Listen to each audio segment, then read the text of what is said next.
different here, that there it is that one is thinking. But here Srila Prabhupada is really writing that, there's no two ways to read this, that Yes. Yes. even then the Thank you so liberation much. they achieve. Yes. It's a very, very nice question that you brought up. And it's interesting that Prabhupada books are actually designed this way. It's amazing that you see, like many of us tend to have the same questions that we have when we start reading these books.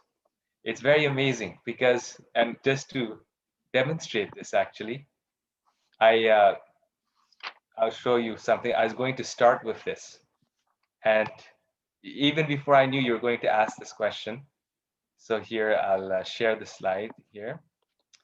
Um, so this was one question that um, I'm so sorry, I forget the student who sent it to me. Um, uh, they can speak up, whoever they are. A question almost similar to your question that someone wrote to me during the week. And it's such a, you could say, a central topic and question that I thought, no, I actually need to share this with the entire group, and we have to discuss the answer with the entire group. So Param Karuna Prabhu, thank you for your question because it relates just to this one. Uh, the question is, the purport of 425 states that those who worship the impersonal feature of the absolute truth end their individual existence by merging into the existence of the Supreme. In chapter 2, it was explained that the soul is unchangeable and immutable. How can the soul end its existence if it is an eternal part and parcel of the Supreme? And this question is slightly different than your question, Prabhu, but it's all related. Like you're saying, your question is also that, if there's no time in the spiritual world, then how is it possible that you can get liberated in the Brahma Jyoti and then you lose your liberation? And here, Mataji has brought up yet another point, that if this liberation involves merging into the Supreme Personality of Godhead, then how can we merge and lose our individuality when the soul, Krishna says, is unchangeable and immutable? And in fact, in chapter 2, Srila Prabhupada uses or points out that this conception of the soul being an individual is an argument against Mayavad philosophy.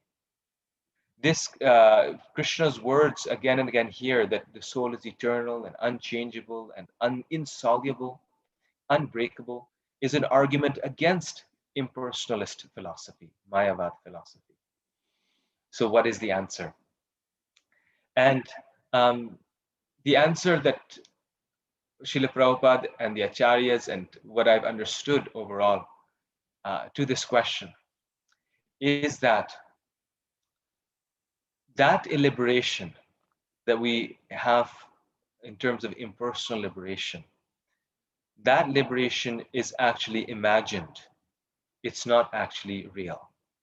The liberation itself is imagined, and the liberation is not actually real. And this, really flies into the face of the impersonalists, because the impersonalists, they say that all individuality is imagined, and how this whole material world and everything is just imagined. And actually, it's not real. But in fact, what the Shastras and the spiritual master, they say is that, no, it is their liberation that is imagined. That liberation is imagined. So what does that mean? How can we understand that? So at night when I'm sleeping, then for some time, I forget my individuality, right? I completely forget who I am. I just, become nothing. When I'm in deep sleep, in my deep sleep, we really enjoy our deep sleep. But during the time of deep sleep, we don't have any consciousness, any knowledge of our own existence. We become impersonal. We lose our personality. So this is something that we experience on a day-to-day basis. It's not a concept that, it's visualize it or imagine it, but it's something that we experience. So impersonal liberation is just like deep sleep. We merge into the Lord, meaning what? We lose our consciousness of our individuality, and we enter into a state of like deep slumber. And when we are sleeping at night in deep sleep, it's not like we lose our individuality. We are still individuals. Our family members who are sleeping in different rooms or in different beds are also individuals. The house around us is also an individual. The bed that we have is also an individual. It's there. Everything is an individual. Yet we have forgotten our individuality at that time. And that we call happiness, that we call quote unquote liberation. So in the same way, those who attain the Brahma Jyoti liberation, they are in some sense getting a form of liberation. Why is that called liberation? It's liberation because there's freedom from material suffering. There's no material suffering. When you're in the state of deep sleep, you truly are not suffering. It's nirvana, it's bliss. But there's also no positive pleasure. There's very, very little bit. Baladevi Devbhushan says that when you wake up from deep sleep, you feel a sense of satisfaction. Ramanujacharya also says this. So there is a sense of satisfaction, at least when you wake up. But even that, it's when you wake up. In the same way, in the impersonal Brahma Jyoti, it's the satisfaction of just being completely peaceful. But there's no positive pleasure. And therefore, it's called liberation. They are called transcendentalists. They've given up the material conception of life. They no longer think that they're material bodies. They're no longer suffering the material pangs. And now they've realized spirit, but there's no positive pleasure. And so therefore, to answer your question regarding time, this is why once we reach that state, that liberation is actually not the soul merging. There's no actual physical ontological merging of the soul. That liberation is not exactly spiritual liberation. That's not actually in the spiritual world. So therefore, because we are not in our spiritual identity, there is a time factor there. And after some time, the Shastras say, patanti adha, again you fall. Why? Because you're bored. You become bored in that state. We wake up from sleep. Why? Because the soul becomes bored in that state and then falls back down. The soul falls again to the material world. So in short, this is the answer to your question, that think of it like deep sleep.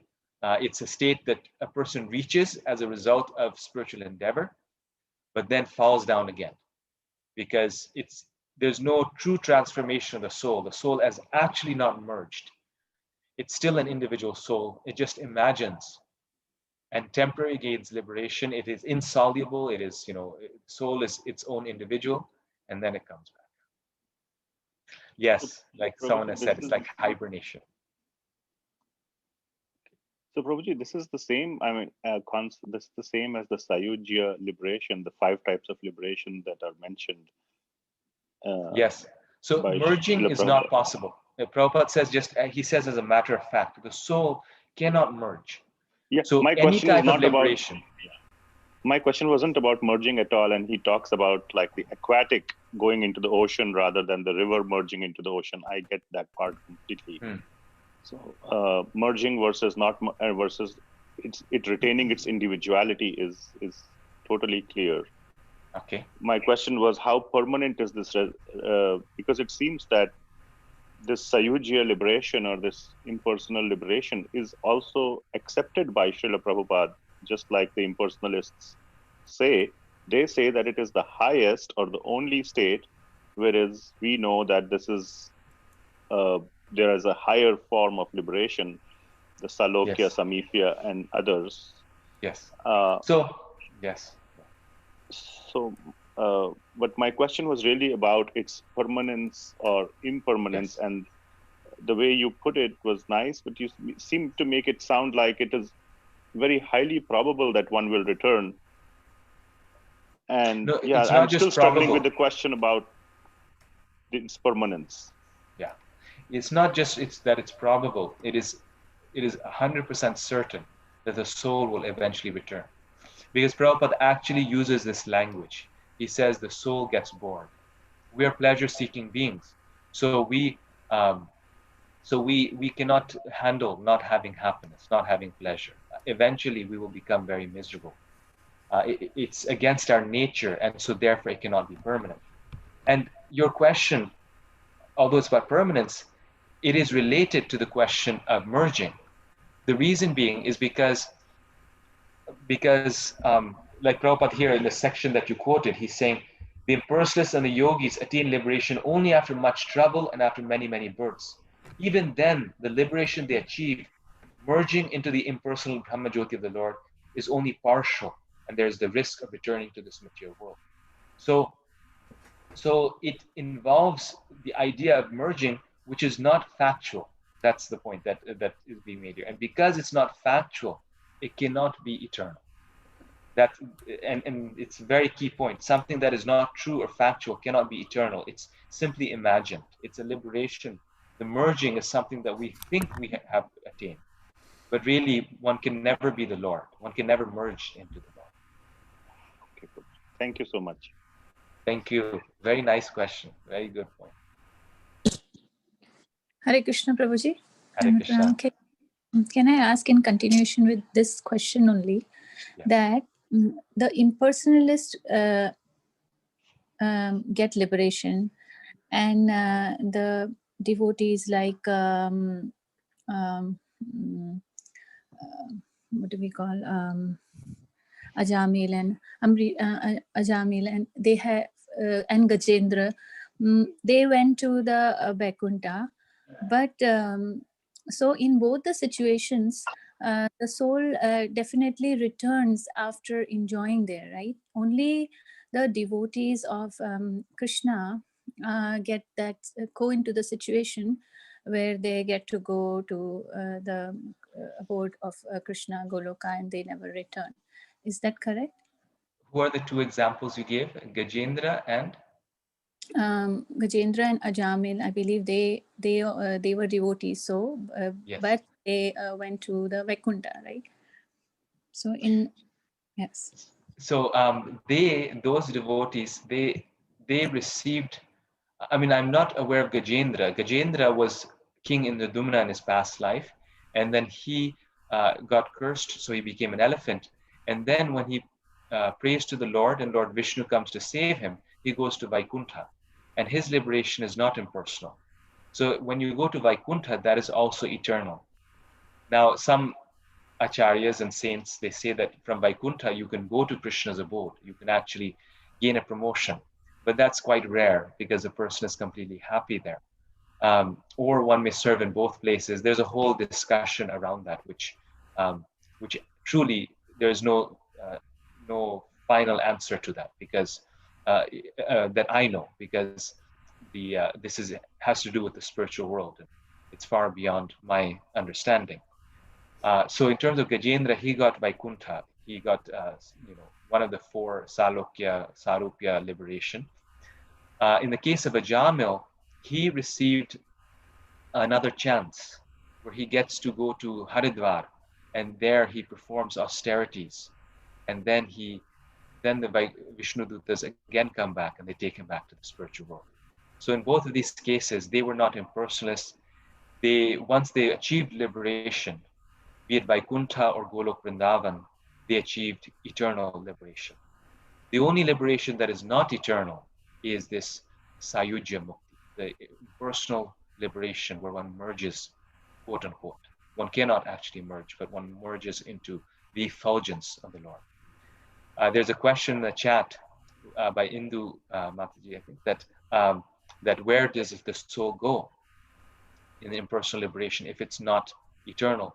The soul goes into the effulgence of the Lord. It's like going into a bright room where there's no walls and there's all light, and a person goes and experiences that light and stays in that place, in that state, so to say. And many people who have near-death experiences, they actually mention that they experienced something like this, like they just saw this brilliant light. You read about it, you'll see it also in documentaries and things, that they see this amazing light, but then again, they were called back in their body and they came back in their body. And some people, they see very horrific scenes, of dogs barking and these things. So what is that? Most likely, some people are seeing the hellish planets, or some people are seeing this effulgence of the Lord, this light of the Lord that is just there. So it's the effulgence of the Lord that they enter for some time. Hare Krishna, Prabhuji. Hare Krishna. Maybe very quickly, because we'll start with the new material, but please go ahead. Yes. So Shishupal, Prabhuji, you just said that, the soul never merges, and we see that Shishupal actually entered the feet, or, that's what I've heard. So then Yes. is that also just going in the effulgence? Yes, this is becoming a very nice discussion. So now the example of Shishupal is actually a very nice example. So he is entering the effulgence, that is the body of the Lord. So see, I mean, spiritual life, spiritual world is not exactly a location, because it's beyond the three-dimensional world that we live in. So we really cannot think about in terms of, is it in this room or the other room? It's not exactly in the three-dimensional sphere. Either Krishna's abode or his effulgence, anything spiritual is beyond the material space. So wherever he exactly goes, the point is that he gets Sayuja Mukti, he enters into the form or effulgence of the Lord, and he experiences that state for some time. But then that's not permanent. Then eventually he will fall back down. And we see that. Why? Because Shishupal is actually Jay and Vijay. He's actually an eternal resident who got cursed to become a demon. So he merges into the body of the Lord. But then from there, he goes to Vaikuntha, ultimately, as Jay and Vijay. So Shishupal is actually an excellent example. Thank you, Prabhuji. Hare Krishna. Thank you. Prabhakar?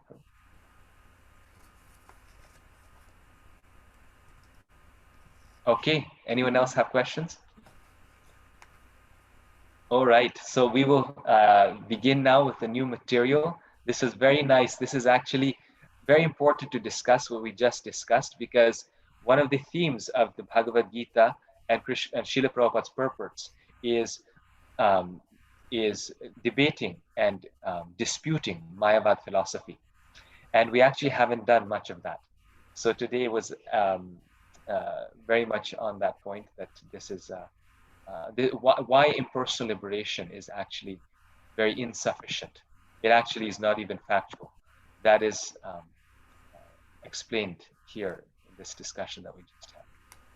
So I will now go back to chapter 5. So with beginning our discussion of chapter 5, we'll start with one mantra. Please repeat after me. Om Namo Bhagavate Vasudevaya.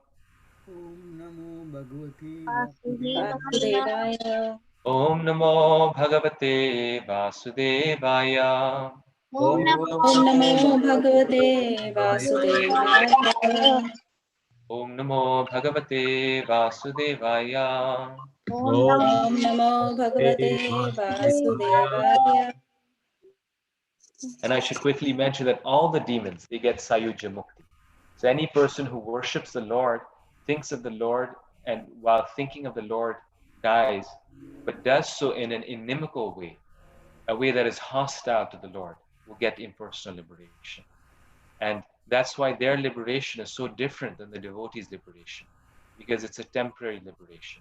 It's a liberation that is there, but it definitely makes them advance in spiritual life a lot. But it's not spiritual, loving, devotional service. That relationship, that is not there. So in chapter 5 of the Bhagavad Gita, now Arjuna again has a doubt. And you can see how Arjuna is such a ideal devotee and a sincere devotee, that when he has doubts, he asks the Supreme Lord. He's genuinely trying to understand the spiritual knowledge. And when he has any doubt, he's asking the Lord. And this is very important. There's a great lesson in Arjuna's questioning. And that is the lesson that we found in chapter 4, in the verse tadvidhi pranipatena pariprashnena sevaya upadekshanti tadjnanam jnaninas tattvadarshina. Where Krishna says that as a disciple, he tells Arjuna, go and find a tattvadarshi, someone who has seen the truth. And as a disciple, render service unto them. And he says, inquire submissively. So, so one of the duties of the disciple is to inquire from the spiritual master. We're not meant to be blind followers. We're not meant to be, parrots. We're meant to understand. And it's the duty of the disciple to ask questions, to ask good questions, to ask submissive and genuine questions to the spiritual master, or to the sadhus in general, to those who are senior to us and more exalted in spiritual life, or even equals to our friends in spiritual life. Because through that process of asking questions, we make spiritual advancement. We express our sincerity to the Lord. There's many incidences actually with Srila Prabhupada where Prabhupada at the end of the class would ask for questions. And the whole class, the whole audience of 100 devotees, if there's no question, then Srila Prabhupada would chastise them and say, why there's no question?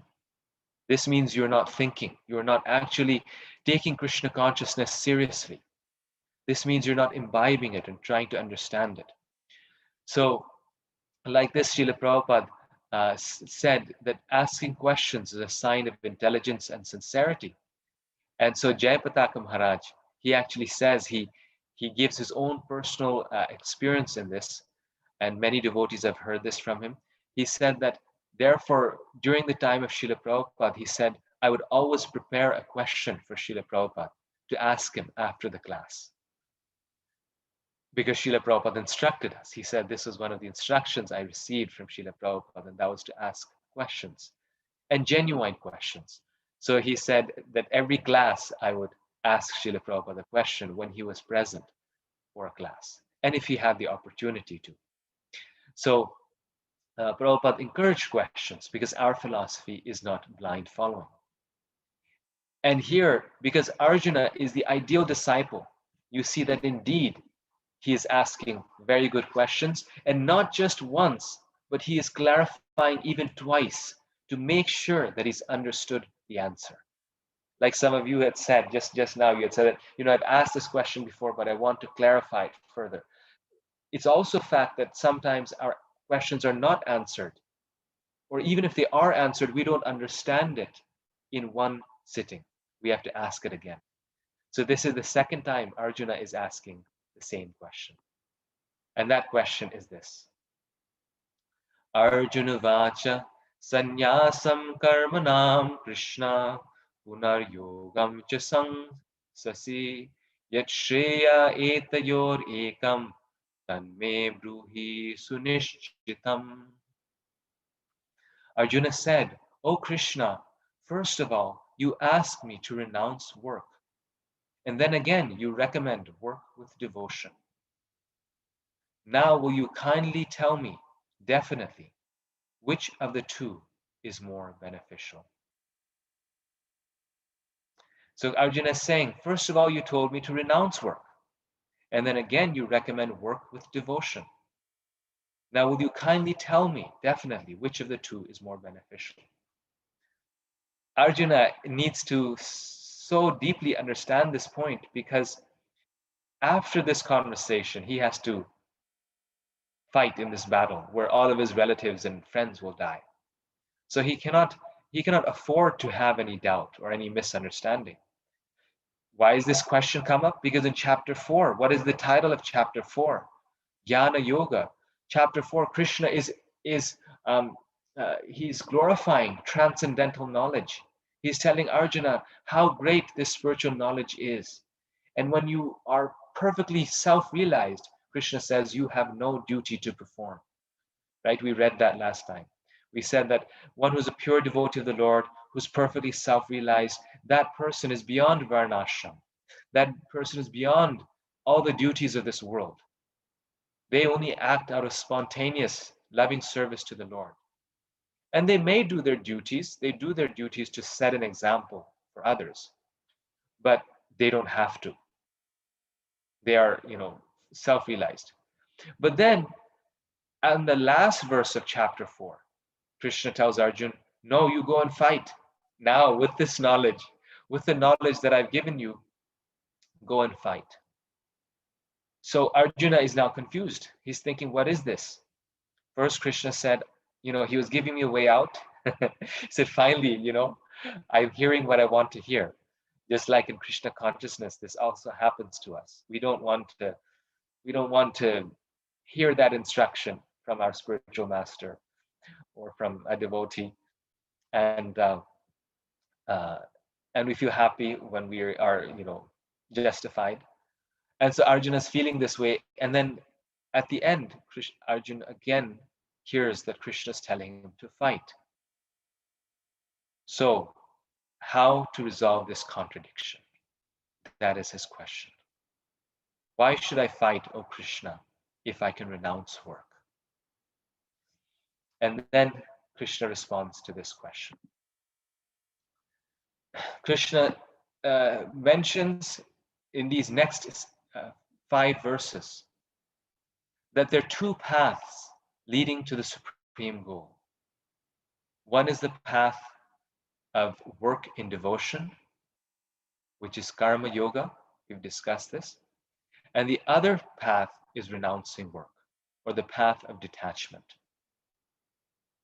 And these are genuine paths in spiritual life. One is detachment, renouncing work.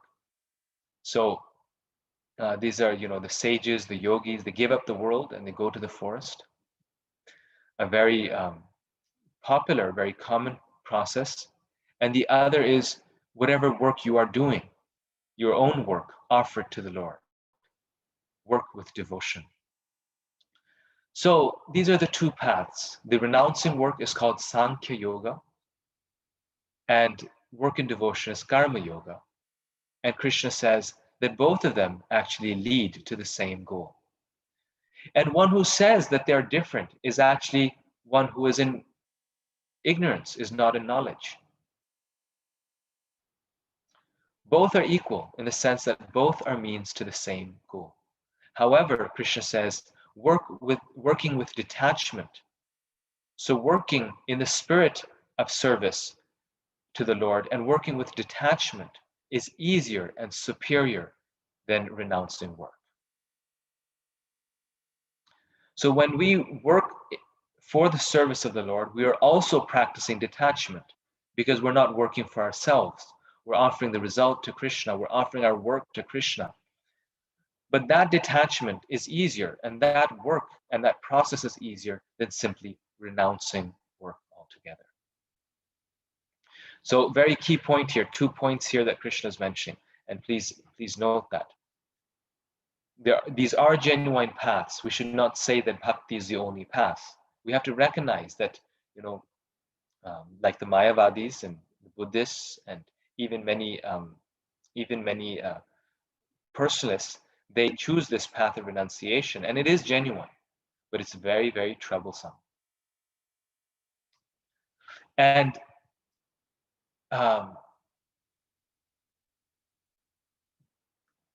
therefore, one can choose either path, but then one is easier, but then Prabhupada also mentions that true renunciation is actually not possible until one is actually working for the Lord. And there's 2 reasons why Prabhupada says this. Detachment from matter and attachment to Krishna are one and the same. So if we are actually detached from matter, then the soul cannot physically live in limbo.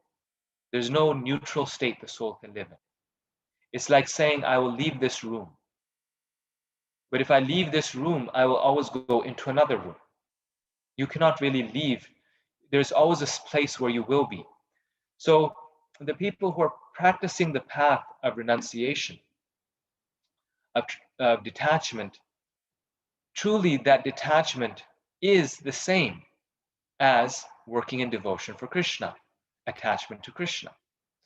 And as a process, therefore, Krishna is saying that the process of karma yoga is easier and more effective than the process of Sankhya yoga. But at the same time, this is why Krishna is saying that they're actually the same process. They're one and the same. Because as the process of practice, one is easier, but in terms of the result and in terms of the essence of that practice, they're actually one and the same. Because what can we do when we are truly renouncing? We still have to do something, and that doing is attachment to Krishna. Prabhupada makes this point in another way, in a very powerful way, in the purports to these verses. This is Bhagavad Gita 5.2, just in the next verse. Srila Prabhupada says, therefore, jnana or knowledge that one is not this material body, but spirit soul, is not sufficient for liberation. One has to act on the status of spirit soul. Otherwise, there's no escape from material bondage. And the italics on the act is something that Srila Prabhupada has done. This is not my italics. So first and foremost, there's so many scholars, we find academics, who have done detailed studies of the Chaitanya Charitamrita. The first English translation of the Chaitanya Charitamrita was done by a professor at the University of Chicago, Professor Dimmock. And imagine he translated the entire Chaitanya Charitamrita, the highest literature. Yet he had no attraction to the process, to chanting. Of course, I'm sure in some lifetime or sometime it will manifest. And one thinks that such a learned person who read this entire literature, how did it not affect their heart? How is it that they didn't move forward? Because it certainly affected their heart, but because they're not acting on the status of the spirit soul, they could not imbibe that knowledge. And therefore, the process of devotional service is so important. This is why practical service to the Lord is the core of Krishna consciousness. Because no matter how much we read, we must still put it into practice. We have to live the lifestyle of a devotee in order to realize this knowledge. And then the second point, which I find actually the most inspiring, this point here. One should understand that factually, nothing belongs to anyone. Then where is the question of renunciation? One who knows that everything is Krishna's property is always situated in renunciation. Since everything belongs to Krishna, everything should be employed in the service of Krishna.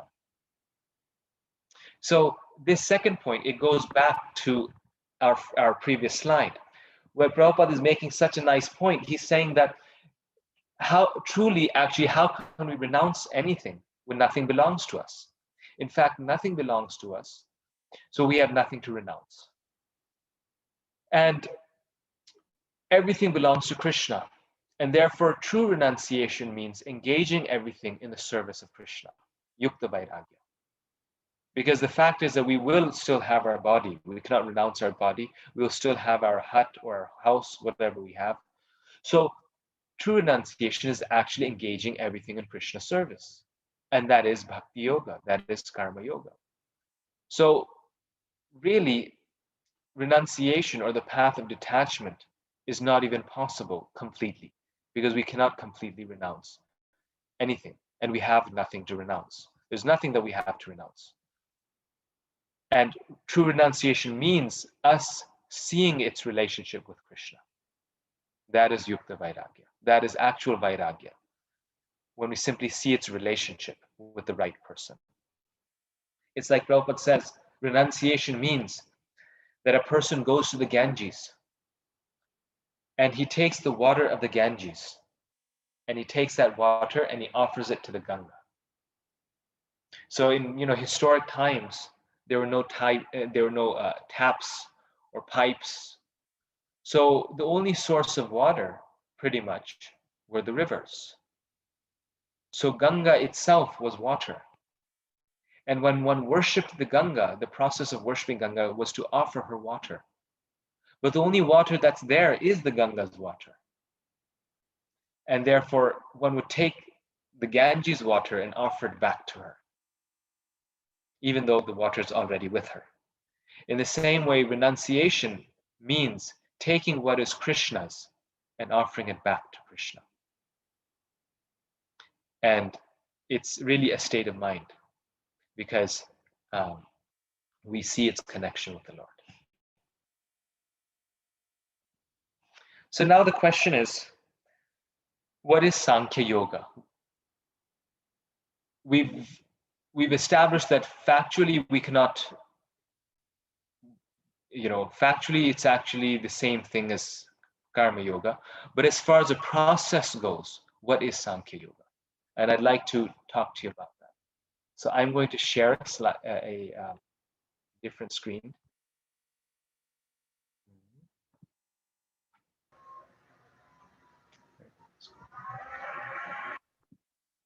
Here we go. So.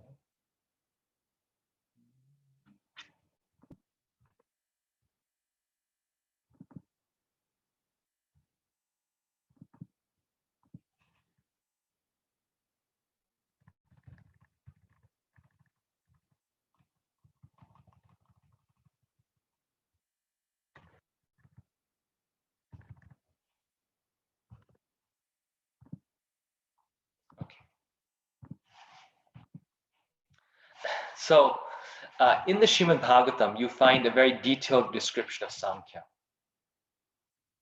And this is the chart for Sankhya. I tried to put this in a PowerPoint, but it was not possible because PowerPoint would not allow it. But this is the chart here, and I'll try to make it smaller so we can see it in one. And Sankhya, there's Sankhya, which is the philosophy, and there's Sankhya Yoga, or the practice of Sankhya. So this here is Sankhya. Sankhya is describing how this material world emanates from the Maya, from the power of Krishna.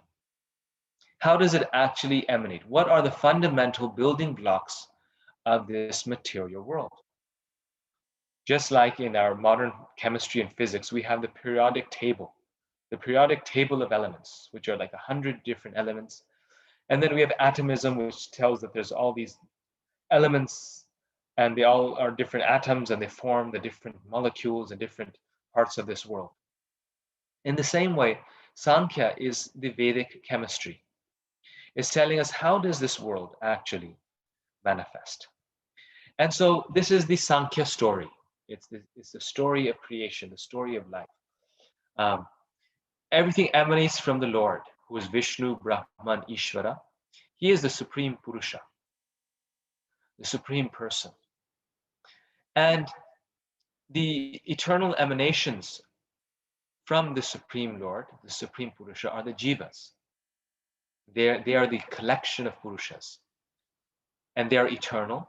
They are one fundamental ontological category of existence in this world. So the jivas are eternally individual, separate from the Lord, and separate from material nature. There's three fundamental categories. There's the Lord, living beings, the marginal energy, and material nature, the external energy.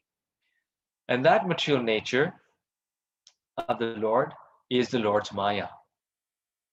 Of course, this is not really material because it comes from the Lord, it's spiritual, but one aspect of Maya, one transformation of Maya is the material creation.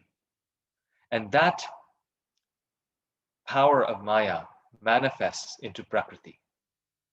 So Prakriti is material nature, or Pradhan, in its undeveloped form. Can you all see this? It's making sense? It's visible? Yes, Prabhuji. Okay, wonderful. And then another important fundamental principle, also coming from the Maya of the Lord, is Kala, time. Swabhava, which are different natures of the living beings. There's so many different natures that we have, different mentalities, swabhavas, and karma, activities.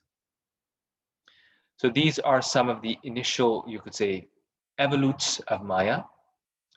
And from this comes Mahatattva. And Mahatattva is, and you could say, is a expansion, not exactly an expansion, but a potency of Vasudev. So you have Mahatattva, which is also the it also manifests as buddhi, or the intelligence. And then that chitta in this case is not exactly the intelligence that we have. Chitta is more of a you could say it's a combined form of this intelligence. And then from there, then you have ahankar. This Mahatattva then forms ahankar. And what is ahankar? Who can say? The false ego. The false ego, yes. So ahankar is the false self, the false conception of I and mine. Now it's very important to note that this ahankar is the cosmic ahankar, so to say. This ahankar is the false self, which is this material world. So I just, we have this philosophies in Western philosophy also, that how our sense of self is not just our body, but it's also the world around us, right? Our sense of self is related to our home, to our community, to our society, to our nation. It's not just the body. The body is one thing that is very deeply our false sense of self. But our false sense of self is this whole nation, the whole country.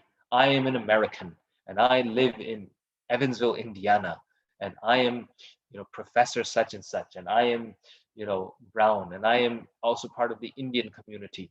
This is all the ahankar. So very key important point here, that the whole material world itself is the ahankar.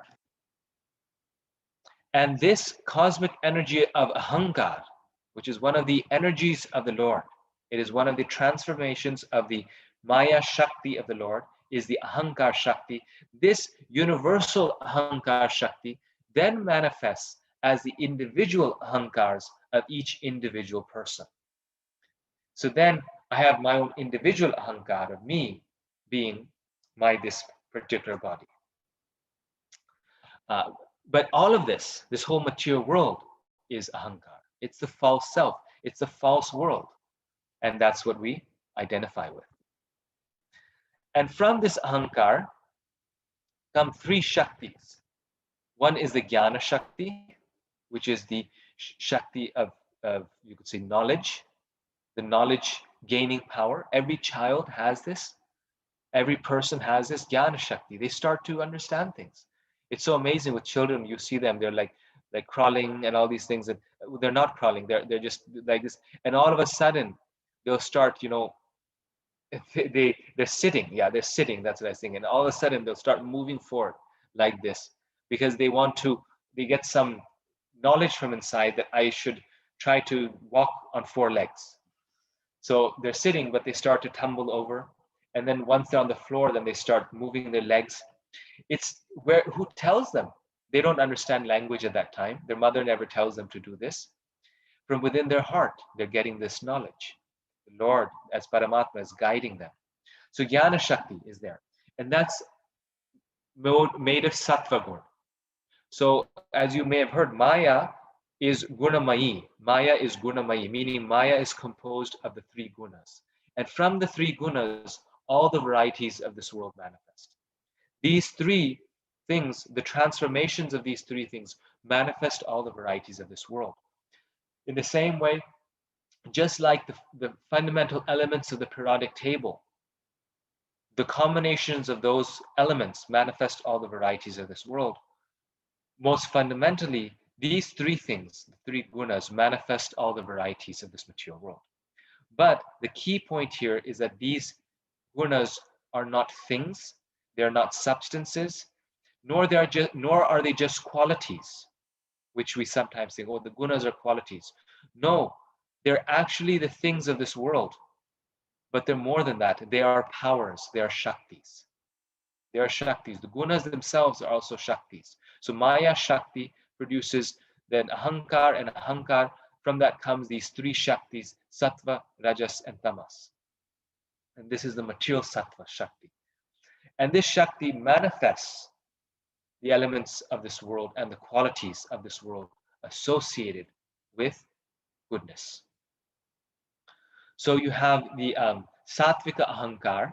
So you can have the Ahankar of being a very learned, peaceful person. The person next door is dying, but you're in your peaceful, learned state. So that is Sattvika Ahankar. That is the Ahankar, or the false ego of goodness. And from the Sattvika Ahankar comes the mind and the senses. And all these different devas are in charge, because the devas are in the mode of goodness. They're in charge of the various senses. Then from Kriya Shakti or Rajas, you have Rajasika Ahankar. And from the mode of passion, you have all the senses themselves. So the eyes, the ears, the skin, the sense of touch, taste, smell, and sight. So the five senses, the five sense organs, and the five knowledge acquiring senses. These all are produced from passion, because it's through the senses that we do things, and we taste things, and we see things, and we smell things. It's like our whole passion is all related with the senses. So they are produced from the senses. And then Dravya Shakti or Tamas produces the elements of this world, the material elements, which are space, air, fire, water, and earth. And these are the different elements of this world. So this one chart is the whole Sankhya of the Srimad Bhagavatam. And I know I have not explained it. I just given you what it is. This is what it is. It doesn't make sense. This chart is actually directly from my book. So if you want to do a study of Sankhya, you're most welcome to read it. It's chapter 3 of that book. And we don't have time to go over it here. So I know there'll be a lot of questions that come up with this. Sankhya is such a big topic. But the Gita doesn't talk about Sankhya in detail. The Srimad Bhagavatam expands on it. The Gita just mentions Sankhya. It just says that Sankhya is there. And this is as far as we'll go into it, because it's not further discussed in the Gita. But the key point here, the very important point here, is that why are we discussing this? Why are we talking about this? Because Sankhya Yoga is understanding all of these different elements. Understanding all of these different parts of the world, so that one by one we can understand that we are not these things. So that we can understand who actually we are. So here we went up here, right? And we saw in this table, we said, the Lord is here. Then the jivas are here. This is us. And everything else here, all of these things are Krishna's Maya, Krishna's energy. Our nose, our eyes, our ears, the earth outside, the air, all of these things are not us. Our own mind, our material mind is not us. So Sankhya means understanding all of these elements. Sankhya Yoga means that if I understand this, then one by one, I can identify what I am not. One by one, I can free myself from the bondage of each one of these elements that is binding me, the soul. And there's a very beautiful verse in the Srimad Bhagavatam, which describes this, a few verses, that the yogi realizes this knowledge, deeply imbibes this knowledge of Sankhya, so that one by one, he can take this layer of this material world off. Just like in the case of an onion, one by one, you take the layers off, and then you come down to its core. In the same way, the yogi says, I'm not my eyes, I'm not my nose, I'm not my tongue, I'm not my hands, I'm not my feet, I'm not my genitals. I'm not my house. I'm not my water that I drink. So in this way, deeply, the yogi removes himself and then realizes, well, then what's left? What's left is me, the soul, and the Supreme Soul, the Lord Himself, Bhagavan. So therefore, going back to our, you could say, sutra for today, Krishna's, the yogi is doing exactly what Srila Prabhupada is saying here. The yogi is realizing Krishna by detaching himself from matter and therefore attaching himself to Krishna.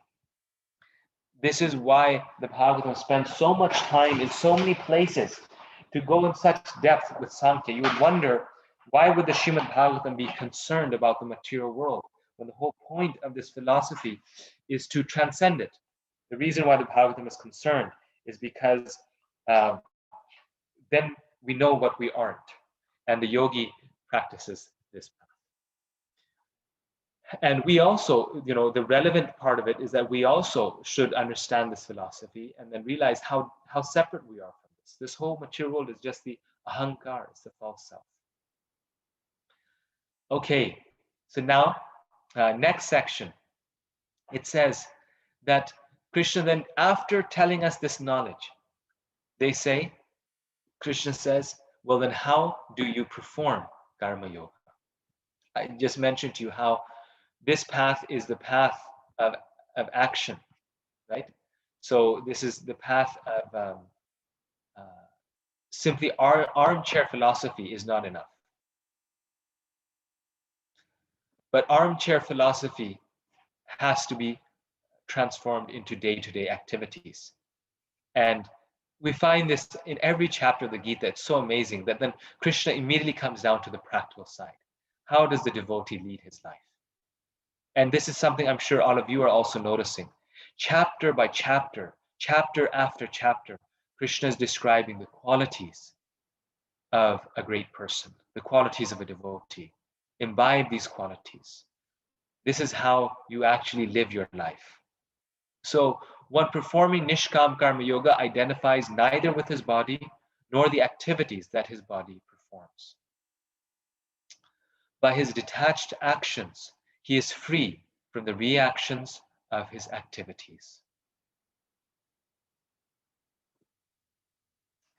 And Krishna here immediately starts speaking about Nishkam Karma Yoga, but I want to tell you the difference between Sakam Karma Yoga and Nishkam Karma Yoga, so you can understand what is the difference and what is the significance of Nishkam Karma.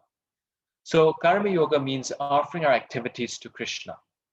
Sakam Karma Yoga means that when we offer our activities to Krishna, we still have desires.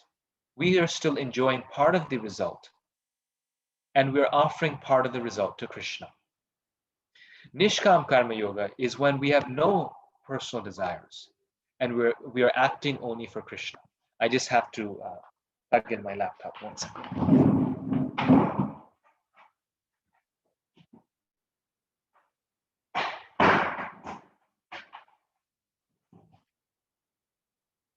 Okay.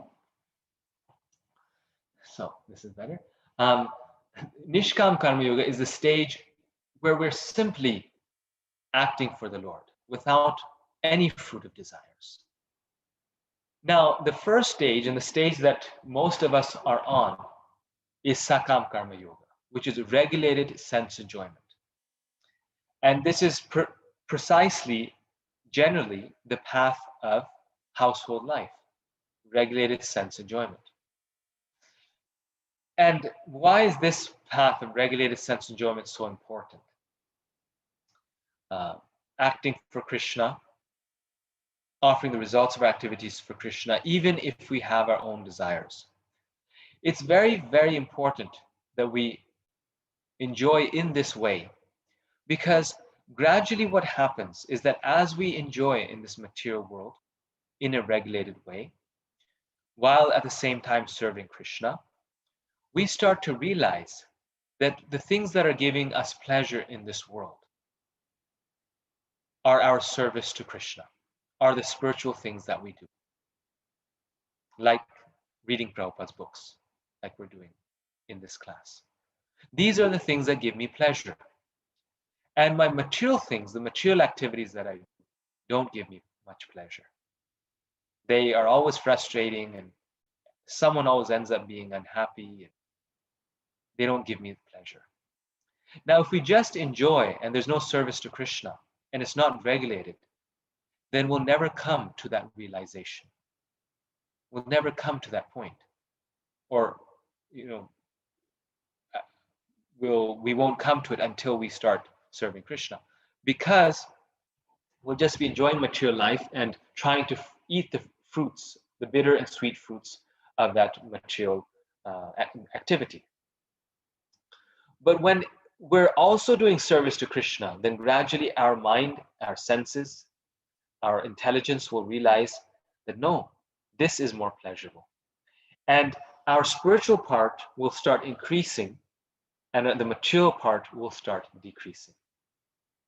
The householder starts seeing, well, I'm engaging in my service and spiritual activities with my family for about 30 minutes every day. And the rest of the 23 hours and a half we are spending in material things. But the thing that brought my whole family the most pleasure is those 30 minutes. So let me actually make those 30 minutes into 1 hour. Let's try that. And then we do 1 hour of it. And then we do 1 hour of that and go, wow, it's so nice. Let's do 2 hours of it. So spiritual life is 20%, material life is 80%. But then after a while, spiritual life will become 30%, material life becomes 70%. And like this, the Sakam Karma Yoga will become Nishkam Karma Yoga. Spiritual life 100%, material life 0%. And that's the magic of regulated sense enjoyment. Because people sometimes wonder, especially those who are young and in this course, attending this course, they may wonder that, why is it that Krishna puts these restrictions on sense enjoyment? Why is it that Krishna says that, if you want to enjoy material life, then you have to get married and you have to, find, one partner and live with them their entire life? Why is it that you have to, follow all these rules and, these things? You can still enjoy, but you have to do it like this. Is Krishna jealous? Is Krishna greedy? I'm not hurting anyone when I'm enjoying in my own way. No, this is why. Because when we are doing it according to the Vedas, according to Krishna's path, and we're doing it in rules and regulations in household life, then we have the opportunity to also cultivate spiritual life. Otherwise, we don't get that chance. If we're, breaking the 4 regulated principles, we won't have the opportunity to go with our family to the temple and to do service there. And if we're not performing those spiritual activities, we will never get the taste. And this is why spiritual life is so logical. Krishna's process is so logical. We get that taste when we are leading our life in this way. And that taste gradually leads us to Krishna. Very important. So, Krishna, therefore, in this section is prescribing working in devotion. And this is the path that we will take. We'll go from Sakam Karma Yoga, ultimately to Nishkam Karma Yoga. This is the point Krishna is wanting to bring us, and he wants us to work for him. Now, in order to come in the consciousness of Nishkam Karma Yoga, we need to understand something very deeply. And that understanding is in this slide here. If we're actually going to act for Krishna, we have to understand who is acting. Am I the one actually doing these activities? And this means knowing the 3 doers. Because if we're going to act for Krishna, we cannot take the credit. That means we're acting for ourselves. If we're acting for Krishna, we have to be able to give Krishna the credit. And that means we understand who is the actual doer. So for any action, there are 3 doers. And this is, Krishna is mentioning this for us, so we should take it very seriously. And this is the context of why it's all related, how this relates with chapter 5. He's talking about karma yoga. This chapter is also karma yoga, action and Krishna consciousness. And the activity, if we're going to act, we have to be clear who is acting. So the first doer is the living being who desires. That is us. And what is our role in that activity? Our role is to desire. It's our desire that leads us in a certain direction. But really, that's all we do. The second doer are the modes of material nature who carries out Prakriti, who carries out all the bodily activities. Prakriti kriyamanani gunai karmani sarvasha ahankara vimudhatma kartaham iti manyate. Krishna is telling Arjuna, Prakriti kriyamanani. All of these activities are performed by Prakriti. Gunai karmani sarvasha ahankara vimudhatma. Due to false ego, the vimudha, not just the mudha, but the really foolish, vimudha. Ahankara vimudhatma kartaham iti manyate. That foolish person thinks, I am the doer. And Krishna is saying, if I think that I am the one who is so great, so who's accomplishing all these things, I am not just mudha, but vimudha, because actually it is material nature that moves our bodies and our senses in such a way that we can fulfill that which we desire. We do get some credit for our activities, and that credit is for having the right desire. But we cannot take the full credit because it's not, we may have the right desire, we may have the good ideas like so many people do, but it is up to material nature and the Lord whether or not we are successful or unsuccessful in fulfilling those desires. And the third doer is the supersoul, by whom activities are sanctioned. So, I have the money, I have the resources, material nature is all in cooperation, there's no storms, no fires, and I have the right desires. But unless the Lord sanctions it, I cannot become a multi-millionaire. Unless the Lord sanctions it, I cannot be successful in my activities. Unless the Lord sanctions it, I cannot even do bad things. The Lord has to still allow it. And therefore the Lord is also the third doer. And realizing that there are these three doers in play in any activity, Krishna is telling Arjuna, work in that consciousness. Don't take credit for your activities. Don't be attached to the result of your activities. And don't think that you are the one who are doing these activities, but act as a matter of duty for the service of the Lord. Perform your prescribed duty for his satisfaction, Krishna says, for Krishna's satisfaction, because it is Krishna alone who sanctions it. And therefore, one can become free from all anxiety. So on this point of consciousness, then Krishna further expands on this, and this is actually the biggest section of this chapter, to which we will actually spend the shortest amount of time, because it's very straightforward. And to act in the right way, one has to see the supersoul, the Lord, present everywhere.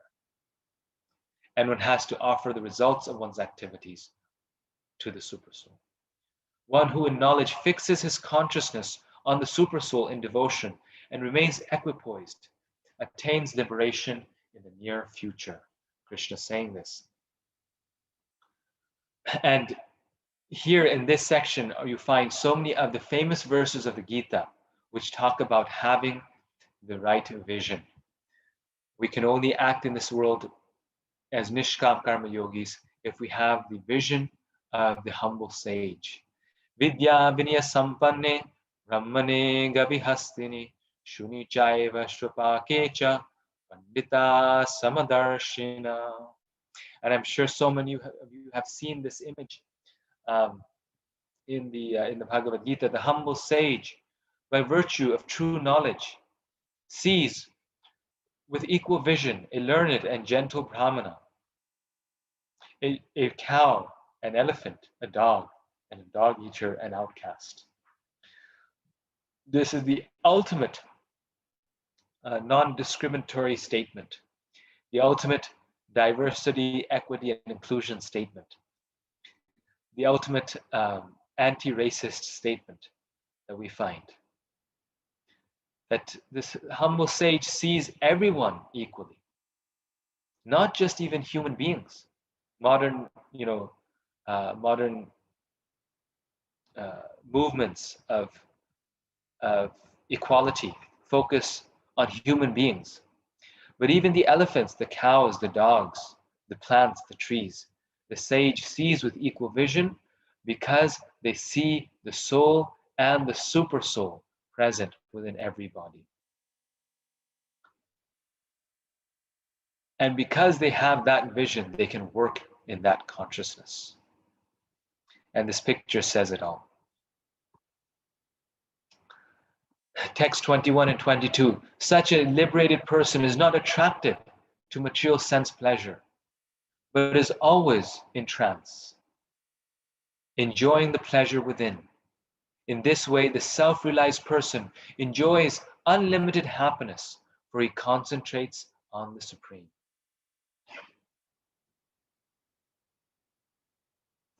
As I mentioned before, that working in devotion also means realizing who is working and what is exactly my part. And this is the reason Krishna precisely makes the point to tell us who the three doers are, to make us realize there's three people working here. Remember that. And you're just doing this part. You're just doing this one part. And you're not so important. In the same way, Krishna here is telling us that having that knowledge, this liberated person is not attracted to material sense pleasure. He's not trying to control this world or derive pleasure from it, but rather is enjoying the pleasure within. And in this way, enjoys unlimited happiness because they're concentrating on the Supreme. Their desires are focused on the Supreme. And the rest they leave up to Krishna and material nature. Text 22, an intelligent person does not take part in the sources of misery, which are due to contact with the material senses. O son of Kunti, such pleasures have a beginning and an end, and so the wise man does not delight in them. And this first sentence is very key. It's a sutra that you should memorize. An intelligent person does not take part in the sources of misery. The self-realized soul realizes that all my material activities and accomplishments and positions are actually sources of misery, because then I have to maintain them and I have to become attached to them. Of course, as you mentioned, spiritual life means engaging it in the service of the Lord, and in this way we can spiritualize everything. But the devotee is not acting for himself and for material things, because he understands that such pleasures have a beginning and an end. And therefore they're sources of misery, because they have an end, and one has to then leave them once they gain them. So one acts for the Lord rather than for things that are very fleeting. And just one reflection in this, we see that many spiritual cultures are not very materially advanced. Like even to this day, if you go to India, India is not very materially advanced in comparison to European and American countries, where the roads are also nice and all these things. And that could be due to mismanagement, of course. It could be due to a lack of proper, integrity and mismanagement. But it could also be due to the lack of inspiration in wanting to delight in these material things. Especially in ancient times, these spiritual cultures, they couldn't care less for material things because their main focus was spiritual things. and therefore there was not the material advancement. Not exactly because the knowledge wasn't there or because it was not possible, but the oomph wasn't there. The intention was not there to enjoy material life. Just like we find the story of a great yogi, I think, was it Sanatan Goswami, a great devotee of the Lord, where or it was another Goswami. If someone remembers, they can remind me, where they had a hut, and the hole in the hut. Yeah, no. What I say, I'm mixing a few stories. There was a yogi who had the benediction to live for a lifetime of Brahma. He had the benediction. He had an immensely long life, like trillions of years. He had that benediction, and he was a yogi, so he was going to live for that many years. And so he was meditating in a thatched hut, meditating on the Lord. And eventually there became a big hole in that hut.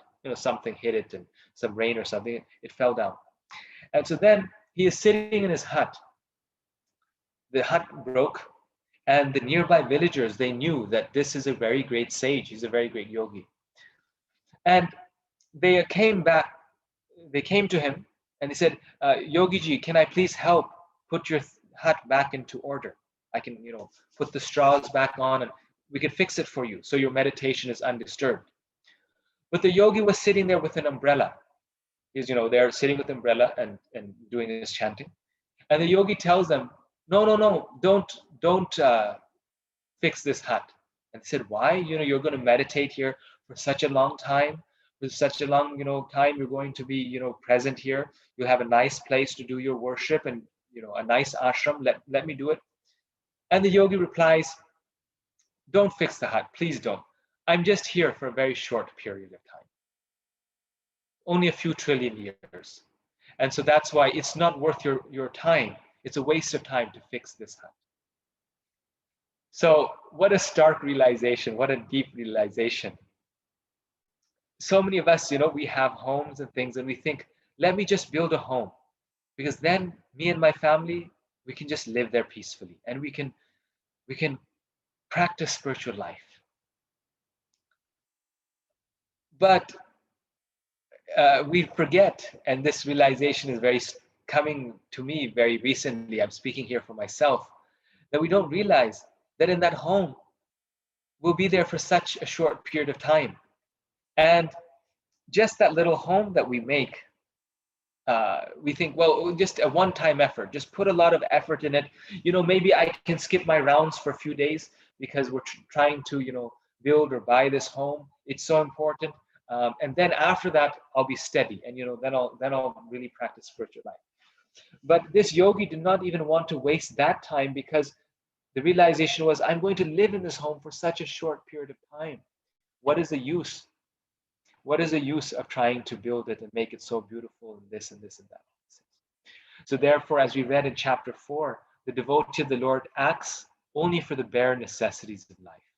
Of course, our vision may not be of that yogi, and we cannot artificially imitate that yogi. If we have a hole in our roof, we may need to patch it.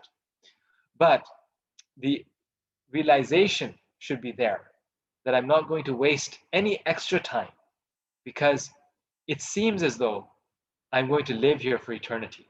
But the fact is that these pleasures have a beginning and an end. Very soon, I will have to leave my current situation. And then text 25, I'm mentioning to you here the very, you could say, the nuggets of jewels in these chapters. There's so many more, but these specific verses have amazing jewels that you can mine from Prabhupada's purports. And this is the next text 25. Those who are beyond the dualities that arise from doubts, whose minds are engaged within, who are always busy working for the welfare of all living beings, and who are free from all sins, achieve liberation in the Supreme. And here it's being said in this purport. In this translation, the key point here that's being made is, Prabhupada is saying, those who are beyond the dualities that arise from doubts, those whose minds are engaged within and who are always busy working for the welfare of all living beings, and who are free from all sins, achieve liberation from the Supreme. So he's telling us that these people achieve liberation, and one of those qualities is that that person has to be free from doubts. And Prabhupada in the purport it then explains, how do we become free from doubts? We have so many doubts. Our doubts become free, Prabhupada says, when we become freed from all sins. A Krishna conscious person has no doubt about the supremacy of Krishna. He has no doubt because he is completely freed from all sins.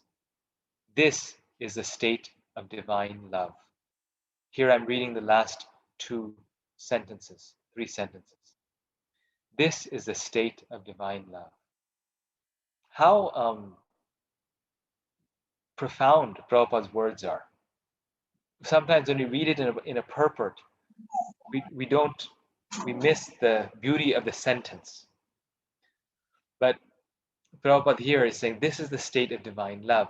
When a person has no doubt about the supremacy of Krishna, and he has no doubt because he is completely freed from all sins. What does this mean? This means that if you are sinful, or if we have sins, then we will have doubts. So the source of doubts is sinful life. And freedom from the doubts is freedom from sins. And this is actually a fascinating point, because in the Upanishads, we find many stories where the student will go to the sage, and the student will ask the sage, "My dear sage, I have this doubt. Who am I?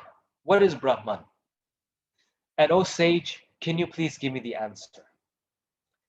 And to this, the sage will respond, "Come back after 100 years, and I'll give you the answer. Go back and perform sacrifices for 100 years, and then when you come back, the answer will be clear." And you think, what an annoying teacher. What a tough teacher. The student is asking the question, and they're asking the student to wait for 100 years before giving the answer. And then after 100 years, the student is coming back. And then they'll send them back again. The story of Yajnavalkya like this. Go back, and now for 10 years, meditate on this mantra. Come back, I'll give you the answer. You think, what is this? And the reason is because of this understanding that actually our doubts are due to an impure mind. And an impure mind is a result of sinful activities. Purification of the mind is when we purify ourselves of sinful activities. And therefore, we will become free from doubts only when we are free from sins. Otherwise, we will have doubts after doubts after doubts. And you see this with so many people, right? Their doubting never ends. They're called professional students. They'll, keep taking class after class after class. And, they're learning things not for the sake of actually knowing the answer, but for the sake of, just for the sake of discussing it. And there never can be an answer to it. There can never be an end to the doubts, because there's an impure mind. And Prabhupada therefore said that everything will become revealed in due course of time. This is a sentence directly from Prabhupada's books. He says, everything will become revealed in due course of time if we practice Krishna consciousness sincerely and seriously. Why does he say this? Because if we're actually practicing Krishna consciousness, the Lord from within the heart will free us from all doubts. Desham evanukampartham aham ajnana nashame atma bhavasto yana deepena bhashvata. Krishna tells Arjuna in the 10th canto that I, from within the heart, show the shining lamp of knowledge, shine the shining lamp of knowledge, and destroy all ignorance. So Krishna is the one from within the heart. that removes all of our doubts. So if we continue the process of devotional service, our questions will be answered. And personally, I have experience of this, and this is why I wanted to particularly mention this verse, that some time back, I had a doubt that I thought no one could ever answer it. It was a very, very, big doubt that I had, that I was struggling with since a long time. And I asked so many people and no one could answer it for me. But then over time, it was amazing. I thought, well, there's, it's just not possible to get this answer. But then Krishna answered it. It was somehow answered. So we may feel that we have a doubt that is, or a question, not so much even philosophical, but something that is bothering us deep in our heart. It may be towards devotees, or maybe towards the Lord himself. Why did Krishna do this? Or it may be towards the process of Krishna consciousness. But if we continue with determination, it will be revealed in due course of time. And it's interesting, another devotee, Gaur Shakti Prabhu from New Vrindavan, he's a disciple of Srila Prabhupada, he told me the same thing. He said that he had a doubt why Srila Prabhupada did something the way that he did. And he said that Krishna revealed the answer to him in due course of time, and in a very stark way. In a very stark way. It was in a realized way. So it's very nice that we're studying Prabhupada's books, because this is the process of bhakti. This is the way of clearing doubts. This is the method of devotion. And when Krishna sees our sincerity, then he will become pleased with us and he will clear our doubts. But at the same time, while reading Srila Prabhupada's books, we should also realize that all the answers will not come immediately. Some of the answers are realized through reading, but other answers are realized through the practice of our devotional service. Those answers will come in the course of our devotional life of Krishna, through Krishna. And because I do teaching, this is a topic I'm very interested in, and it's interesting that Chanakya Pandit also says this. He says that learning happens in 4 ways, and there's 4 parts to learning something. He says 25% you learn from your teacher, and only 25% you learn from your teacher. 25% you learn from your fellow students through conversation, through discussion. This is why discussion and all these things are so important.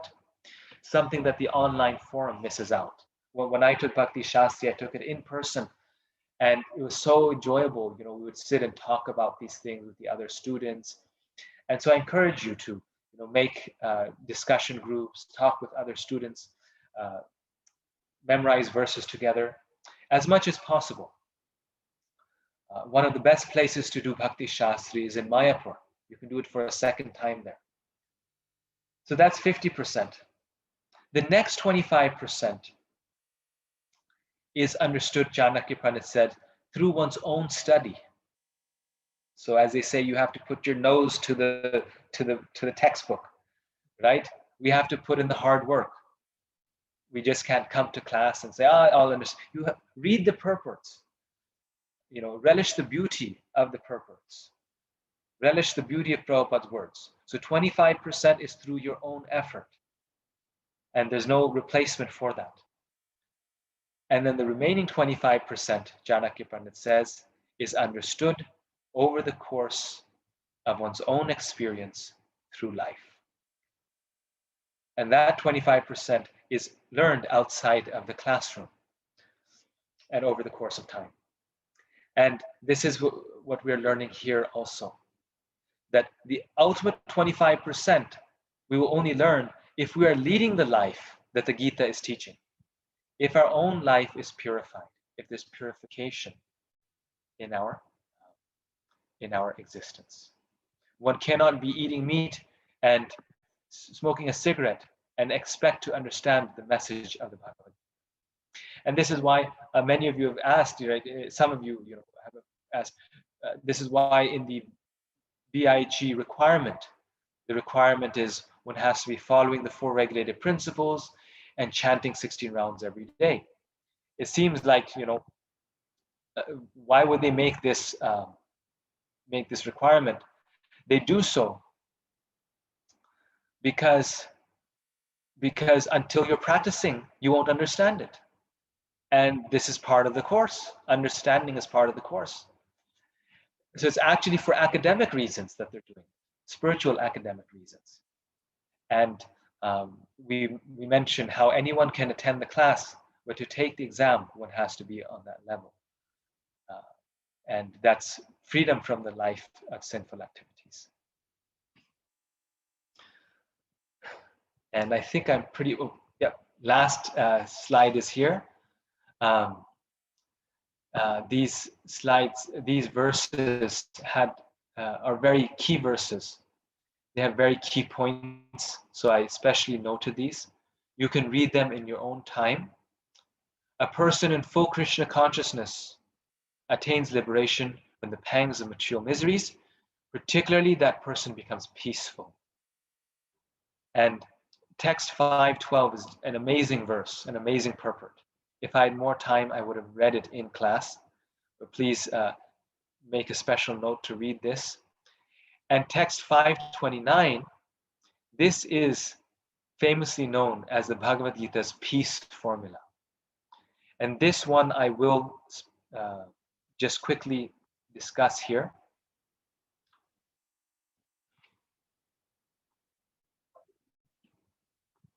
This is one of the most famous verses of the Gita and one of the most useful that you will find in your preaching. Text 529. Bhoktaram yagya tapasam sarvaloka maheshwaram suhridam sarvabhutanam yatvamam shantim richati.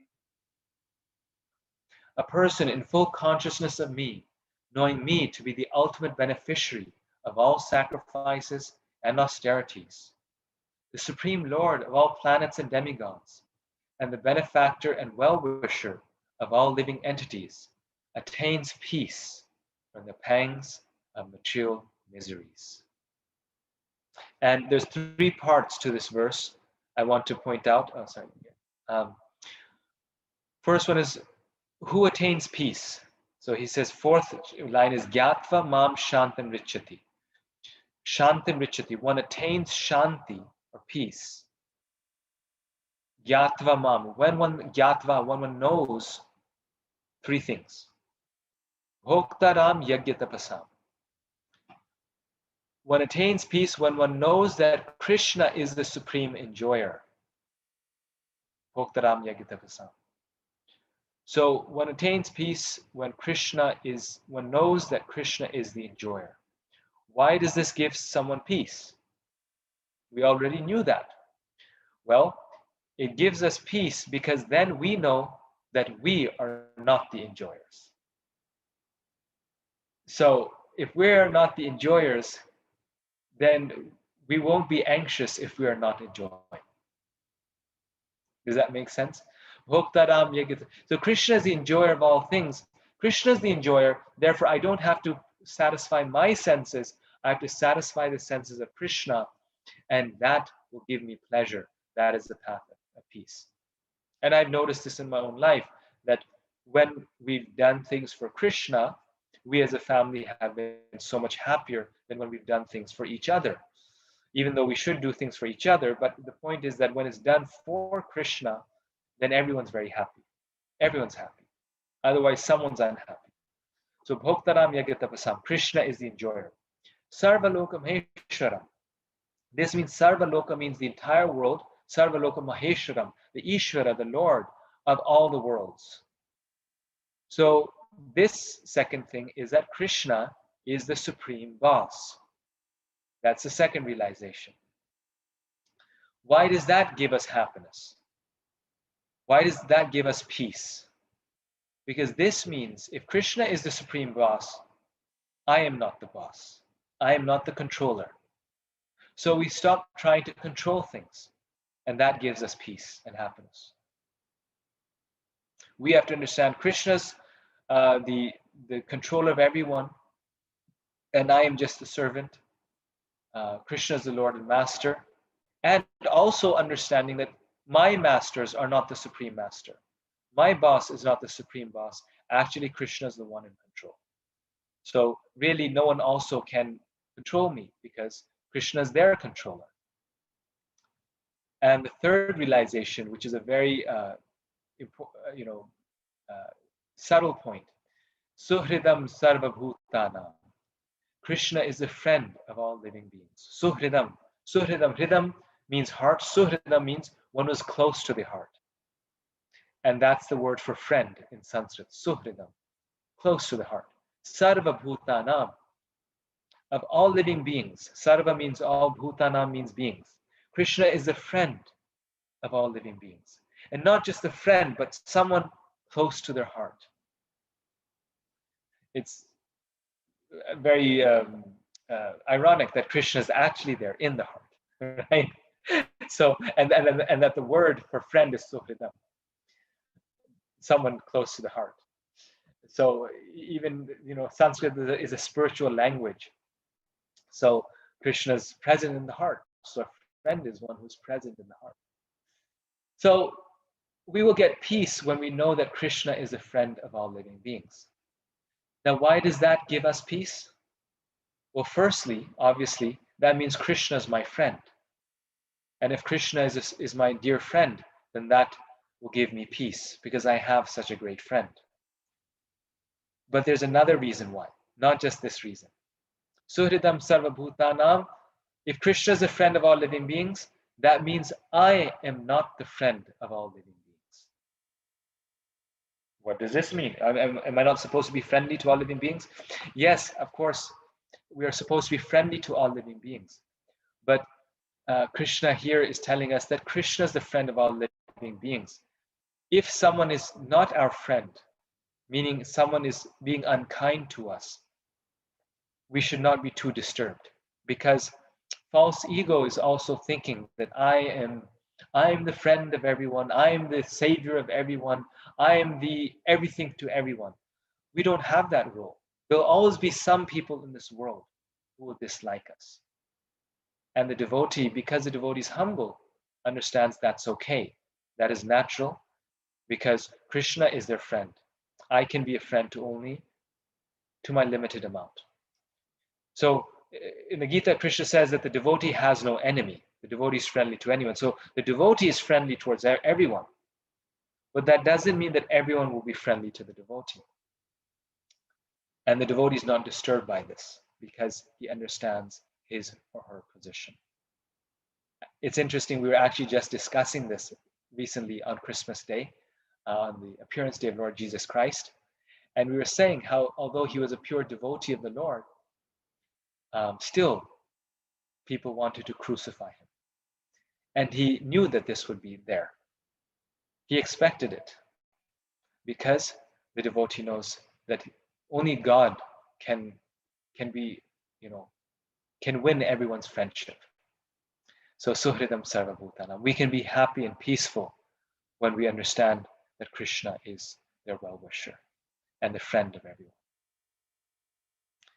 So I'll stop at this point. This is the last verse in this chapter, and we will open it up for discussion. Hare Krishna Prabhu, Dandavat Pranam, all good Srila Prabhupada and Gurudev. Please accept my humble obeisances. Thank you so much for wonderful class, Prabhu. I have a question, Prabhu. In Sankhya Yoga, the chart you explained, my only question is, I know there can be a lot of questions from there, but my one question is, when you said our mind also does not belong to us. So my question is, you said, so all I have is soul and super soul. So yes. wonder, when we leave our body, it always goes with the subtle body. Subtle body carries mind, intelligence, and false ego, Yes. right? Yes. So how does that part work when we say this? Yes, very, very nice question. So the soul is different than the mind. This is why sometimes you'll see we have conversations with our mind. We tell our friend, Today, my mind is very disturbed. Or we say, I have to focus my mind.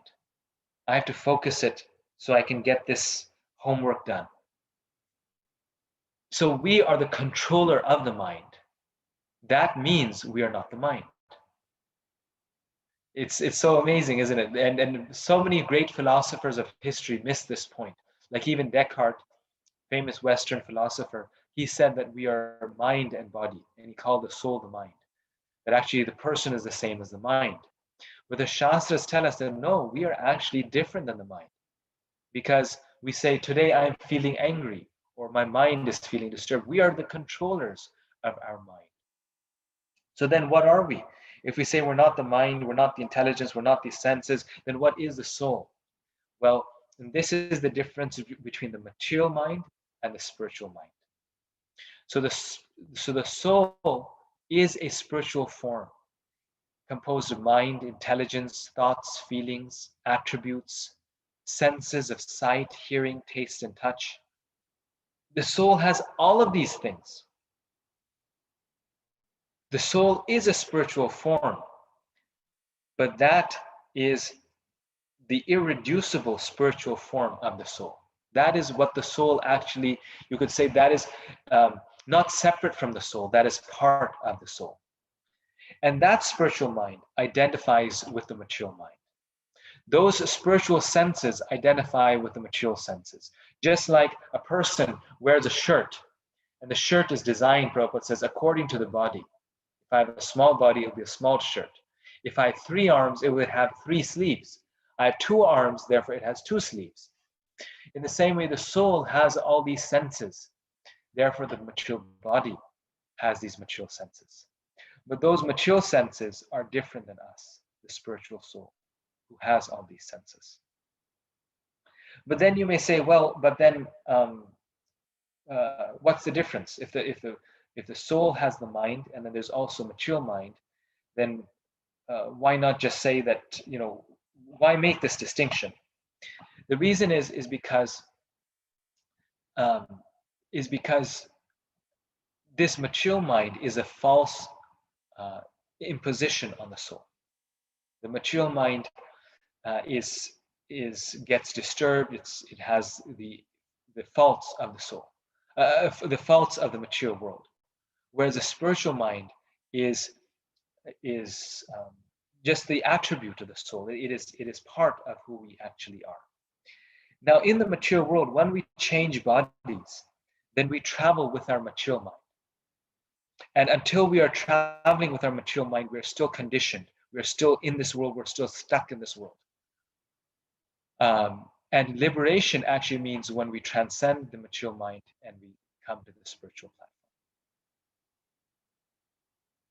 platform. So spiritual liberation means when we burn off the material mind, when we purify it to the extent that it doesn't stay, and what's left only is the spiritual mind. So it's just like, just like if we were to shave the hair off of our body, what's left is then just the body. All the material attributes are now gone. Very nice. Ambika Mataji. Thank you, Prabhuji. Thank you so much. Thank you. Hare Krishna. Hare Krishna, Prabhuji. Dandavat Pranam. Jai Srila Prabhupada. Hare Krishna. So we just discussed that, any actions that we do, there are 3 doers, right? So number 1 doer is us, the living Yes. entity. And I was, the number 2 doer is the modes of material nature. And number 3 is the super soul, the Lord. Yes. So the doer number 2, the modes of material nature, they are also part of, Prakruti, and Prakruti Maya, that is also part of, the Lord. So ultimately it's related to doer number 3. So, Yes. I mean, can you explain why it is specifically called out separately than the Lord? Because I was thinking, any action we do, we always have a desire, and according to our desire, the Lord fulfills the desire. So I was thinking about doer number 2 and 1 and 3. The 2 is sort of in between, but it's still related to 3. So can you explain like a practical way, what is the significance of number 2? Yes. Yes. You're absolutely correct. You're absolutely correct. Actually, everything moves by the will of the Lord, and in all situations, we are in touch with the Lord. And therefore, actually, the verse that I didn't read, the 4:12, the 5:12, that verse, Prabhupada actually says that the stage of freedom from complete anxiety is the stage when we see that actually the Lord is in charge of everything and the Lord is present in all things, that all things happen because of the divine arrangement of the Lord. And therefore they're meant to happen, and therefore we actually, we don't, our role is very small. It's actually, if the Lord desires, things will happen. And so therefore it is, Prakriti is just the energy of the Lord. You're absolutely correct. But why it's mentioned separately is because of this philosophy of Achintya Bheda Veda. That yes, it is the Lord, but it's also different. It's the energy of the Lord. Krishna is not directly involved in material affairs. Krishna is involved directly in spiritual affairs. So in the process of bhakti, Krishna is there directly reciprocating with the devotee. But in material things like, me getting a job, or the computer falling off of the table and breaking into so many pieces, Krishna is not involved into all of these small little happenings of this world. And it is a little, you could say, presumptuous of us to say that Krishna is involved. Oh, actually, the reason why I found $10 on the street today is because Krishna put it there. Well, in the case of a devotee, Krishna might have done it if the devotee is hungry, like he did in many pastimes. Prabhupada's disciples just helped them spread Krishna consciousness. But in every little thing, Krishna is not directly involved in material things. And that's why it is material nature that is making it all happen. It's the agency of the Lord that makes it happen. Okay, Prabhuji, thank you. And I have one more question. So, we talked about Sakam Karma Yoga and Nishkam Karma Yoga, and most of us, especially I'm talking about myself, we're mostly trying to work in the Sakam Karma Yoga, regulated sense enjoyment. But once we continue practicing Sakam Karma Yoga for however number of years, or maybe however number of lives, or even in this life, uh, when can we transition completely from Sakam Karma Yoga to Nishkam Karma Yoga? Because even I guess once we retire, I think we talked about, Varnashram last time, that, once we finish our Gruhastha life, and that's when we enter into the Vanprasthashram. That's when I guess you can say that probably we're trying to that distinction that you gave, 30% versus Yes. 70%, 40-60 between spiritual and material. So even in one prasthasana, especially and for women, that women are not supposed to leave the house, and even nowadays in modern age, the devotees are not leaving the house, but we're still living in the house. We're practically trying, probably spending more time in the spiritual activities, but we're still living with the families, with the children, the grandchildren, taking care of them, so we're still entangled in somehow. So is it really possible that we can practically transition completely into Nishkam Karma Yoga in this life? Yes, these are two stages, and they're mentioned for the purpose of clarity as two separate stages. But actually, this is not. These are not black and white stages. This is actually a continuum, and spiritual advancement means step by step coming from 20% to 100%. So everyone can. That's just dependent on our determination. His Grace Aindra Prabhu, who's now passed away, who was the head of the 24-hour Kirtan, he once said, in one of his classes, he said that the process of Krishna consciousness is gradual, and we can make it as gradual as we want. Meaning that he said, yes, the process of Krishna consciousness is gradual, but you can go as slowly as you want, or you can go as fast as you want. So the two stages are there for the purpose of clarity, but actually it's not it's a continuum, and you gradually move into Sakam to Nishkam. Thank you, Prabhuji. Hare Krishna. Thank you. Hare Krishna. Sundari Gopi Mataji. Prabhuji, I had two questions just to follow up with Mataji's. So, so if I'm just taking care of kids, and my whole heart, if there, it is dedicated to understanding that kids are a gift from Krishna. So, is it not that I'm in Nishkam? Because my heart is convinced that this is my responsibility that Krishna has given me, so I'm doing it. I'm cleaning them, I'm cooking or something. I'm convinced. If Yes. if the conviction is there, can we go be in Nishkam Karma? That's my question. Yes, I'll answer this first before this. So very, very nice point actually that you made. Um, Nishkam or Sakam is determined by the consciousness, not by the activity that we're doing. Any activity can be Sakam or Nishkam, but it becomes Nishkam based upon our consciousness and our practical application of that consciousness. So if we are raising our children with the consciousness that these are Krishna's children, these are Krishna's devotees, and I'm trying to make them into devotees, then that is Nishkam. But then we also have to offer them to Krishna, meaning that, like Queen Suniti, she tells Dhruva Maharaj, you go out and you find the Lord, you engage in the service of the Lord. So if we are in the consciousness, but then we don't act on that level, where we don't engage them in Krishna conscious activities, then it may not be Nishkam. So both are there, our consciousness and who we are offering that activity to. Those determine whether it's Nishkam or Sakam, not the activity itself. Yes, Prabhuji. Thank you very much.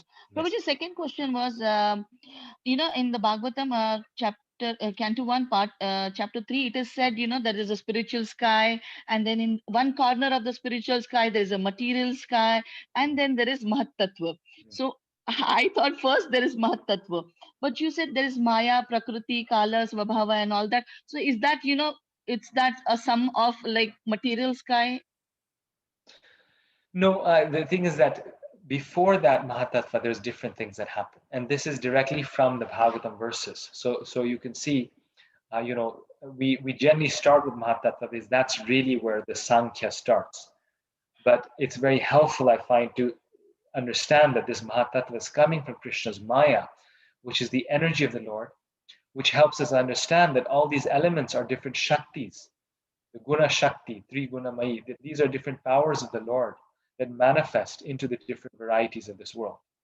So that's the reason why I started a bit earlier, to emphasize the point that this is coming from Krishna. So these are in the Bhagavatam verses, you say? Yes. Okay, I will try to read it again. I'm Yes. still on Canto, first Canto, part 3, chapter 3 only. So I will read. Is that in the part Canto 2 creation part? No, I think it's actually in the third canto, where Kapila and Devahuti are speaking. Okay. They talk a lot about Sankhya, and maybe in the second canto as well. You're absolutely right. Both in second and third canto. I'll take years to reach there, but No, that's why Sankhya is like this really far out, super complex thing that devotees feel that it is. And that's why it's not like that, actually. Sankhya is very understandable. It's very logical. And that's why I wanted to study it. And I sort of tried to summarize it in that book, because this way devotees can access it. It's actually a philosophy that's very accessible and it makes sense. So, but it's a whole, it is a science and a whole discussion. Yes, Prabhu, thank you very much. Thank you. Hare Krishna. Gopal Govinda Prabhu. Hare Krishna Prabhu, Dhanavad. Very nice explanations, and most of the devotees stole my questions, but that's fine. I'm very happy. I have a very simple to start with. I had 3-4 questions. So Sankhya, the word Sankhya philosophy, elaborated by Kapil Muni as well. In your explanations, at one point you mentioned renouncing work is, you paraphrase it as Samkhya philosophy. So I'm requesting that, what is word Samkhya? What is this word Samkhya?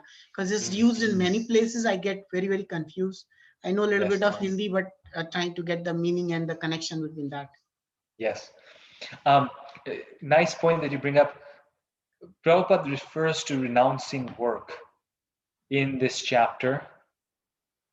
Maybe Srila Prabhupada, or it is referred in different studies of the Gita and study guides as Sankhya and also as Sannyas. So, but yeah, it's referred to as Sannyas, which means renunciation of work, or Sankhya Yoga, not just Sankhya, but Sankhya Yoga. Renunciation of work is the process or the path of Sankhya Yoga. And in another place in the Gita, Krishna also mentions this, that Sankhya Yoga and Karma Yoga, they're at the end coming to the same place. So what this refers to is the path of pravritti versus the path of nivritti. The path of pravritti is when we accept things in this world and we engage it in the service of the Lord. That's pravritti. And the path of nivritti is a path where we negate, we say no to the things of this world.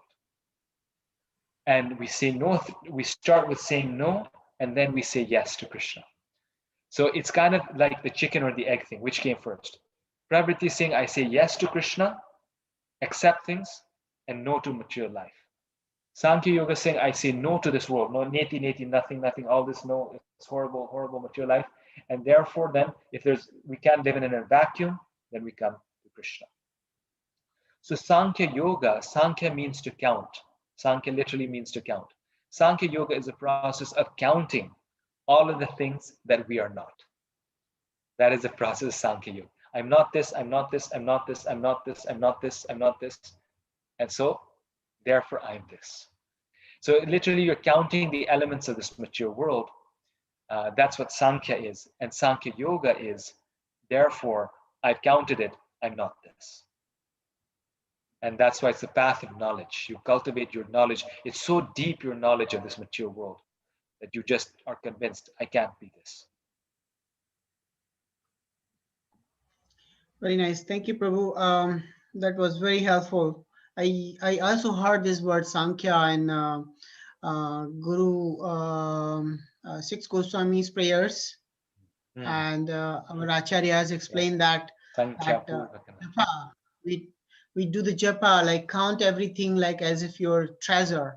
Like you treasure, like a miser person counts all the precious things. Like that we count our chanting beads. So I started kind of understanding that Sankhya, how does it relate here? How do I understand this Sankhya yoga as such? So that's very nice explanation, that not this, not this. That's very good. Thank you so much, Prabhu. Thank you. I may have one or two more questions, but I'm sure that other devotees have, so I'll just yield. Yes, we'll come back to you. Thank you very much. Nice point. Nice question. Swati Mataji. Hare Krishna, Prabhuji. Thank you so Hare much Krishna. for the wonderful class and explanation. Prabhuji, about the doers, right? The three doers. I had difficulty understanding number 2. So, and also I have a question on number 3. But number 2, you said that number 1, the soul is just desiring, and everything is being done by material nature.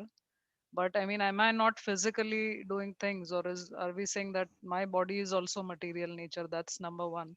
And then the second question I had is the super soul. You said that he also sanctions negative things.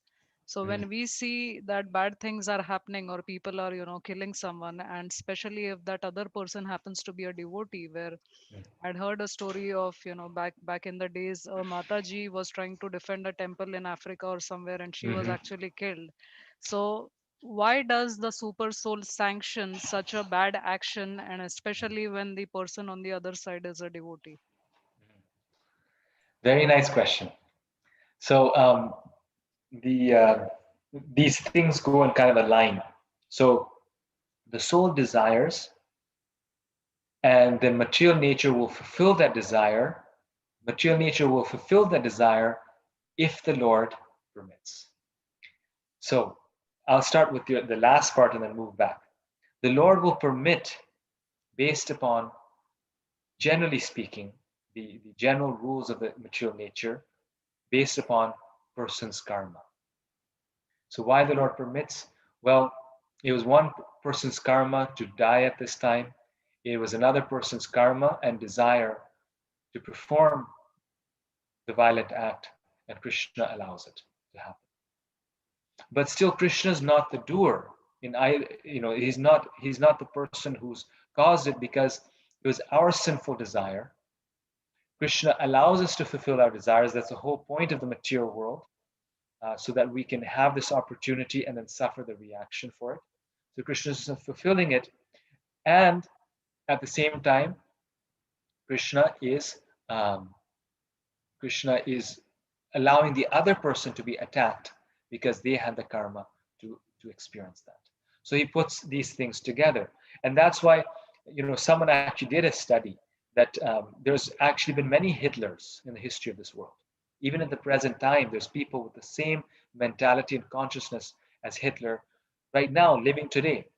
But the reason why Hitler was able to cause the damage that he did is because of the position that he had, and you could say the luck that he brought with him to be able to exercise his power in the way that he was. Most people like him, they get into prison or get killed after their first attempt of doing a heinous act.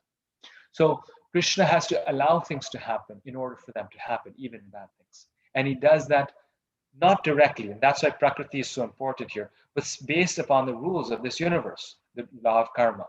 Those things automatically happen.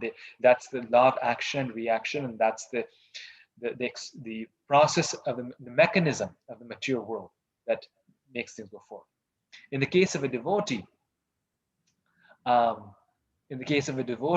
Krishna is personally involved in their life, and Krishna will only permit it if there's a divine reason behind it.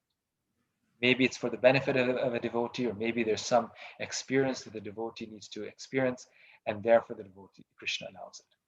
And that only Krishna knows. And that's one of the themes of the Bhagavatam, that the plan of the Lord, especially when it comes to the devotee, is unknowable. One cannot know the plan of the Lord because the devotee's relationship with Krishna is so personal. So this Mataji in Africa, for example, she was maybe liberated by that time, and Krishna was bringing her back to the spiritual world. And this was the way that she was going to give up her body. And we don't know how much suffering they're feeling. Maybe they're not feeling the pain that we feel. The devotees don't experience that same suffering when they die in the way that the non-devotee does. So that's how Krishna acts. Now, in terms of material nature, yes, you're absolutely right. We as a soul, what power do we have to do anything? Prabhupada says to lift our hand is an impossible feat for the soul. The soul simply desires, but material nature fulfills that desire and allows us to lift our hand. Our hand is material nature. Our hand is the body. Our hand is matter. It is Prakriti. It is not us, right? So the body is just nature. From dust we come, and to dust we become. So that nature is controlled by material nature. Thank you so much, Prabhuji. Hare Krishna. Thank you. Hare Krishna. Brinda Mataji? Hare Krishna, Prabhuji. Dandavat Pranam. Dandavat Pranam. Prabhuji, thank you so much for a wonderful class. Thank you for explaining in detail about Sankhya Yoga. That really helped. The chart really helped to clarify many doubts. I have a question regarding the statement made by Prabhupada that a person who gets doubts in minds is sinful. So while we read about Krishna or pastimes of Krishna or about Krishna's devotees, we keep getting questions in mind. So when shall we call it doubt, and when shall we call it inquisitiveness? Like, I was just thinking about that. Can you please help me understand? Yes, I was thinking about that myself, actually. That's a very good point. So asking questions, we mentioned how Prabhupada encouraged that, right? Prabhupada encouraged asking questions. Krishna is encouraging it, that we should ask questions to the Lord. Here, doubts in this context means more doubting, for example, that Krishna is God. Like even I, sometimes, would, especially, in my youth would think, maybe is this all true? Maybe it's false. Maybe there's no Krishna.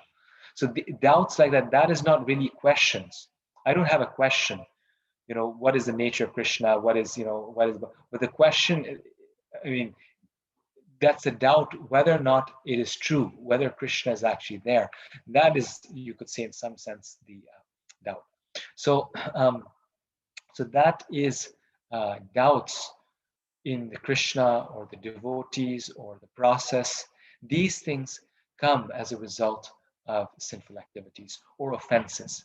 And you see that in the case of devotees many times, that if a devotee may perform an offense to another devotee, then their spiritual life gets compromised. They may leave spiritual life, they have some major doubts, some major doubts in the movement, and major doubts in the leaders, and major doubts. And we should not be blind followers. It's okay. But those doubts affect their spiritual life. And that is a sign of weakness. Because, okay, you have the doubt, but why should it affect your spiritual life? That is because of maybe their own offenses or their own, breaking the principles that can lead to doubts. So doubting is something deeper. It's not a misconception. It's not like a question, but we know the answer, but we're doubting the existence of God. Yeah, that was nice. Thank you so much, Prabhuji. I have another small question. Is it okay, Prabhuji? Okay. Yes, please.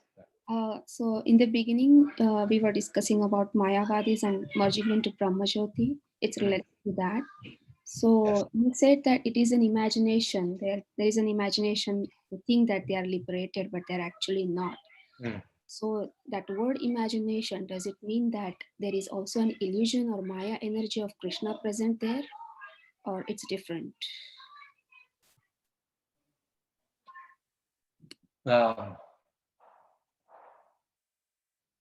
I see what you mean. Okay. Yes. So yeah, it's imagination in the sense that it does not happen. So there's a conception as opposed to a actual ontological. So there's two different things. One is the conception of something, and the other is to actually become that thing. So I have the conception that I'm a material body, and the second thing is to actually become the material body. So it's the same thing in terms of the Brahma Jyoti.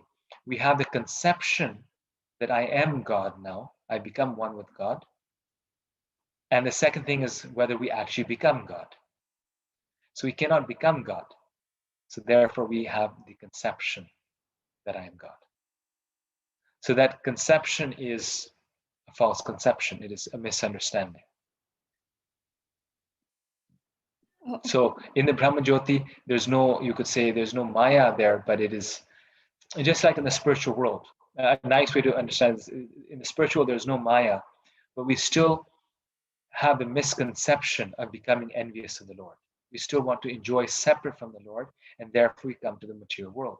In the same way, in the Brahma Jyoti, it's a misconception.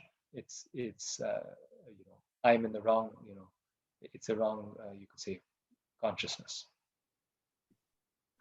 Okay, so it's more of misconception or misunderstanding. Yes. The imagination. Okay. Yes. Okay. Thank you, Prabhuji. Thank you so much. Thank you. Good point. Pushpanjali Mata. I think you had a question. Yeah. Pushpanjali Mataji.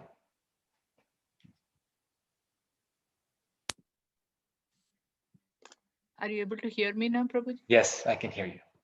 Okay. So, Prabhuji, if we don't have doubt about the process or, what Prabhupada has said, but if we don't have proper understanding of how to follow it, like I can give an example.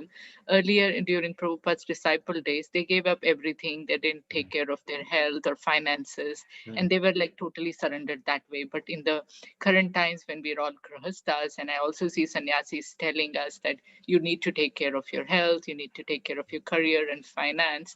It's just always a question of practicality Like how much to, should we, just follow the authority, whatever they say, or should we, think, okay, is it practical for me? Is it working for my family, for my health?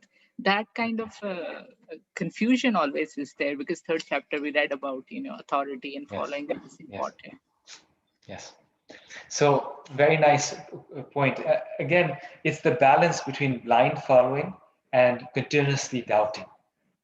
So when we doubt the scriptures and the guru and the sadhus, then that is a sign of spiritual weakness. Krishna again mentions this in another chapter. He says, Ashradhana Purusha Dharmasyasya Parantava Aprapyama Nivartante Mrityu Samsara Vartmani. Krishna says how those who are not faithful on the process of devotional service, they never reach me. He says they keep falling in this material world round and around and around and around because they keep doubting. They're not faithful. So at a certain point, when Krishna makes it clear without any doubt that Krishna is God, we have to stop doubting him. At a certain point, when Krishna makes it clear that this is the right path, we cannot keep doubting it. And if we do, then it may be due to sinful activities in our life. It may be due to sinful life. Now, on the other hand, in terms of the practical side, like you're mentioning, that doesn't mean that we go in this world blind. We may have doubts, and specifically in terms of, you could say, imperfect. Given the imperfect nature of this material world, we have imperfect leaders, we have imperfect guides. Even what the guru tells us may not be completely, you could say, practical, and we may need to follow the spirit of the instruction rather than the specific details. And there's examples of this also in ISKCON, where the disciple took advice in terms of the personal family matter, but then they realized that they could not fulfill that advice, and they had to go back to the spiritual master and say, I feel this is better. And then the spiritual master agrees, or may even disagree. So those are part of the process of bhakti. That is called purification. That is called anartha nivritti. That is the very process of becoming free of our anarthas, or trying to practice and struggle in spiritual life, so that one can make advancement and ultimately surrender to Krishna. I was actually just reading something very interesting, and that was that how the struggle in spiritual life, this is why Krishna allows us to struggle. The struggle in spiritual life makes us stronger. And that's why until we struggle for spiritual life, we cannot attain the Lord. Where was this I was reading? So interesting. Why doesn't Krishna just give it to us like sandesh and sweet rice and like a nice cheesecake? He just gives us spiritual life, because it's actually the struggle that purifies the soul and makes it advance. So that struggle and that process is actually what makes us eligible for liberation. And so there's one is to doubt the process itself. That is doubting. And the other is to struggle with the process. To not doubt the process itself. The process is perfect, but to recognize that I have shortcomings. Others also have shortcomings, and therefore I'm trying to improve. Others are also trying to improve. That is okay. But doubting the process itself continuously is not okay.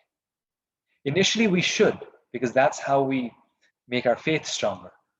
But we should not continuously do it. And that's also one of the offenses against the holy name. It goes to the same point, is to not have complete faith in the chanting of the holy name and the instructions of the spiritual master, even after understanding so many instructions on this matter. Right? It's one of the offenses against the holy name. And the explanation for that is given that after understanding so many instructions and after having so many experiences in spiritual life, if we still have doubts, then that is due to misgivings in the heart. Thank you so much, Prabhuji. Very wonderful answer. Thank you. Thank you. Hare Krishna. Hare Krishna, Prabhuji. I have a small doubt. Maybe Yes. my understanding is not very, very clear, but like we were talking about, we go to the spiritual world. Okay, so the conception is like, it's like the conception that we are envious. So does that mean like, we follow this process, then, we go to the spiritual world, but then again we come back and then again we follow this process, we go to the spiritual world? I don't know. I mean, I'm maybe confused, or I don't know if you understand what I'm asking. No, I completely understand. This is why liberation to Golok Vrindavan or Vaikuntha is different than impersonal liberation. Because when we go to the spiritual world and it's actually a real liberation, we never come back. Why? Because we won't go there until we are fully convinced and fully, grounded in our spiritual life. It's not possible. Krishna won't give us entrance. And that is actually our original home. That's actually a situation that's natural to the soul. Therefore, the soul will also want to be there for eternity. And in this regard, I should point out that although the memories of the material world don't stay with the soul in the spiritual world, Prabhupada says that we do remember it like we remember a bad dream. The impression stays. Oh my God, it was a bad dream. I never want to go back there again. So therefore, the devotee will never make that mistake again, because the memory of the material world is there. The devotee knows. Memory in the sense, the impression. Whew, I made a big mistake. There's no way I will ever make that mistake again. So it's like being burnt. Once a person is burnt, they never, very careful with fire always, because they may not exactly remember the details of how they got burnt and what it was, but an impression stays. So yeah, that's fine. Thank you. Thank you. Hare Krishna. Any other questions? Final questions? Hare Krishna, Prabhu. Hare Krishna. Can I humbly request you to explain a little bit about yoga ladder? Because I am not, I read it in Bhagavad Gita, but I am not really able to understand properly. Yes, actually, we come to the yoga ladder in chapter 12. That's where we come to it. And so the whole yoga ladder is sort of beyond the scope of this class. It's a whole discussion. If there's anything specific in the yoga ladder, then I can answer that for you. In third chapter, there were different yogas. Yes. And especially Buddhi yoga, and I don't remember, but one or two more yoga I just couldn't understand. So I thought, yeah, and I maybe we were noticed that talking in the study guide, they actually did give you the yoga ladder at that time. It was a little premature. That's why I mentioned to you how the study guide is actually giving you more than what you need. Right now, just understand the different types of yoga. Don't try to understand the whole yoga ladder, because really we get to it in the 12th chapter. So Buddhi yoga is the yoga of intelligence, engaging your intelligence in Krishna's service, which is the same as bhakti yoga. Srila Prabhupada translates Buddhi yoga as devotional service. And then we've talked about karma yoga, and karma yoga has two parts: sakam karma yoga and nishkam karma yoga. Karma yoga leads to bhakti yoga or buddhi yoga, and we've also talked about sankhya yoga. So just keep these few clearly in mind and the meanings of them, and gradually as we read, Krishna will keep adding to this and it will become clear. Sure, Prabhu. Thank you so much. I completely understand. Now, Prabhu, with Buddhi Yoga, I have this small question. When you say use your intelligence in devotional service, so does that become again same Karma Yoga and Bhakti Yoga? Well, see, I feel Karma like Yoga, all yogas are same. At least Karma Yoga, Buddhi Yoga, and Bhakti Yoga. To me, they all sound same. exactly, because all of these yogas, in their purified form, in their highest form, they become Bhakti Yoga. They become working for Krishna within the spirit of devotion is Bhakti Yoga. But what's the difference between Karma Yoga and Buddhi Yoga? The difference is that Karma Yoga, you're surrendering your activities to Krishna, but your mind might be somewhere else.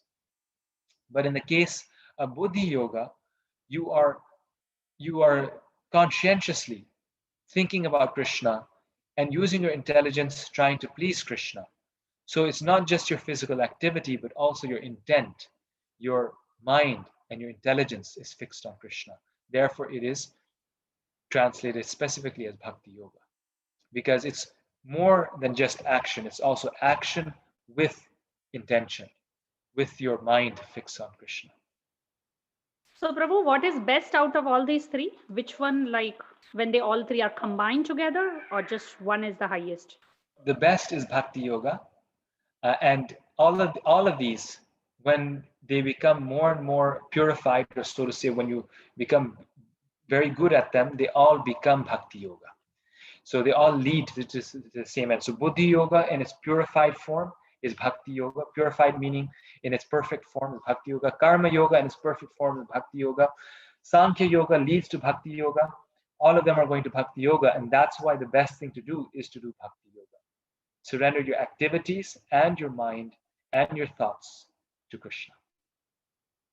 Thank you so much, Prabhu. It's making actually very, very, very clear for me now. I can meditate on these things better now. Thank you. I appreciate it. Yes, and all of these different yogas, all they're saying is that we can come to that platform from different ways. We can come there from this way or this way. We can reach the same goal through different routes. Through action, for those who are more practical, through knowledge, jnana yoga, through knowledge, through activity, we can approach that same goal through different paths. Sure. Thank you, Prabhu. Hare Krishna.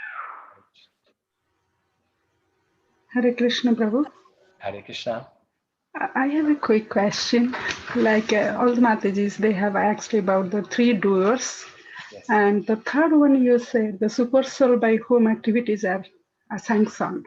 So don't you think that our desires, the soul's desires also sanctioned by the super soul? No. See, that's the one thing that is truly ours. That's what makes us into an individual soul. That our own desires are truly ours. We take responsibility for that. That is our choice. Whether or not that desire is fulfilled, that is up to Krishna. So I, as a human being, I may have the desire to fly, and therefore I may, take a parachute and fly. But whether or not I'm able to fly, that is up to Krishna. But the desire is mine. Okay, thank you so much, Prabhuji. Because I'm an eternal spiritual being, eternally individual, my desires are eternally part of the soul. They're part of the soul. Thank you, Prabhuji. Hare Krishna. Hare Krishna. Hare Krishna, Prabhuji. Sorry for taking a liberty. I know you're staying over time, but so the chart that you explained, the big chart, we talked about pretty much everything except avidya and vidya. So yes. Can you explain that in? Yes, these are two energies of the Lord. Vidya means knowledge, avidya means ignorance. And like we said, the soul has choice. That's the one thing that they have choice. The soul at every moment can choose the path of knowledge, or they can choose the path of ignorance. So when I go at 10 o'clock at night to the bar, I'm choosing the path of ignorance. I don't do that, Krishna's mercy. But if someone did, they're choosing the path of ignorance. So these are two paths that Krishna has given, avidya or vidya. Thank you, Prabhuji. Thank you. Hare Krishna. Hare Krishna. Hare Krishna, Prabhuji. Yes, Hare Krishna. This is just a follow up with that Karma Yoga, Jnana Yoga. Can I say that if I'm sitting in the class, so Karma Yoga is like my body is there, but Jnana Yoga is body and mind is also there, but Bhakti Yoga is like mind is there, body is there, and my heart is also present in that class. So can I? Yes, that's a nice way to put it. Now, when you're in the class, then you're not exactly offering the results of your activities to Krishna. So Karma Yoga is more about offering our work and activities to Krishna. Yes, of course, even for Jnana, we need a body. We need a mind and a body. But just the fact that we have the body doesn't exactly make it Karma Yoga. Karma Yoga is offering the result, my activities to Krishna. Jnana Yoga is cultivating knowledge about Krishna. Dhyana Yoga is meditating upon Krishna. And exactly like you're saying, Bhakti Yoga is putting all of these things together. Bhakti Yoga is mind, body, and soul for Krishna. So if it's mind, body, and soul for Krishna, that means my mind, jnana, my body, which is dhyana or karma yoga, my activities, karma yoga, all of those things for Krishna. Yes, Prabhuji, perfect. Thank you so much. Thank you. Very nice conclusion. So thank you for your wonderful association today and your wonderful questions. Next time, we will try to end earlier. Every time we try to do this, but it just takes the time that it takes. So please enjoy reading chapter 6. And next week, we will discuss, enjoy reading chapter 5 and doing the homework. And next week, we will do chapter 6. Thank you. Hare Krishna. Thank you, Prabhuji. Hare Krishna, Prabhu. Thank you, Thank you. Prabhuji. Prabhu. Krishna. Krishna. Thank you. Hare Krishna, Prabhuji. Hare Krishna. Hare Thank you so Krishna. much, Thank Prabhuji. you. Hare Krishna. Hare Krishna. Thank you, Prabhu.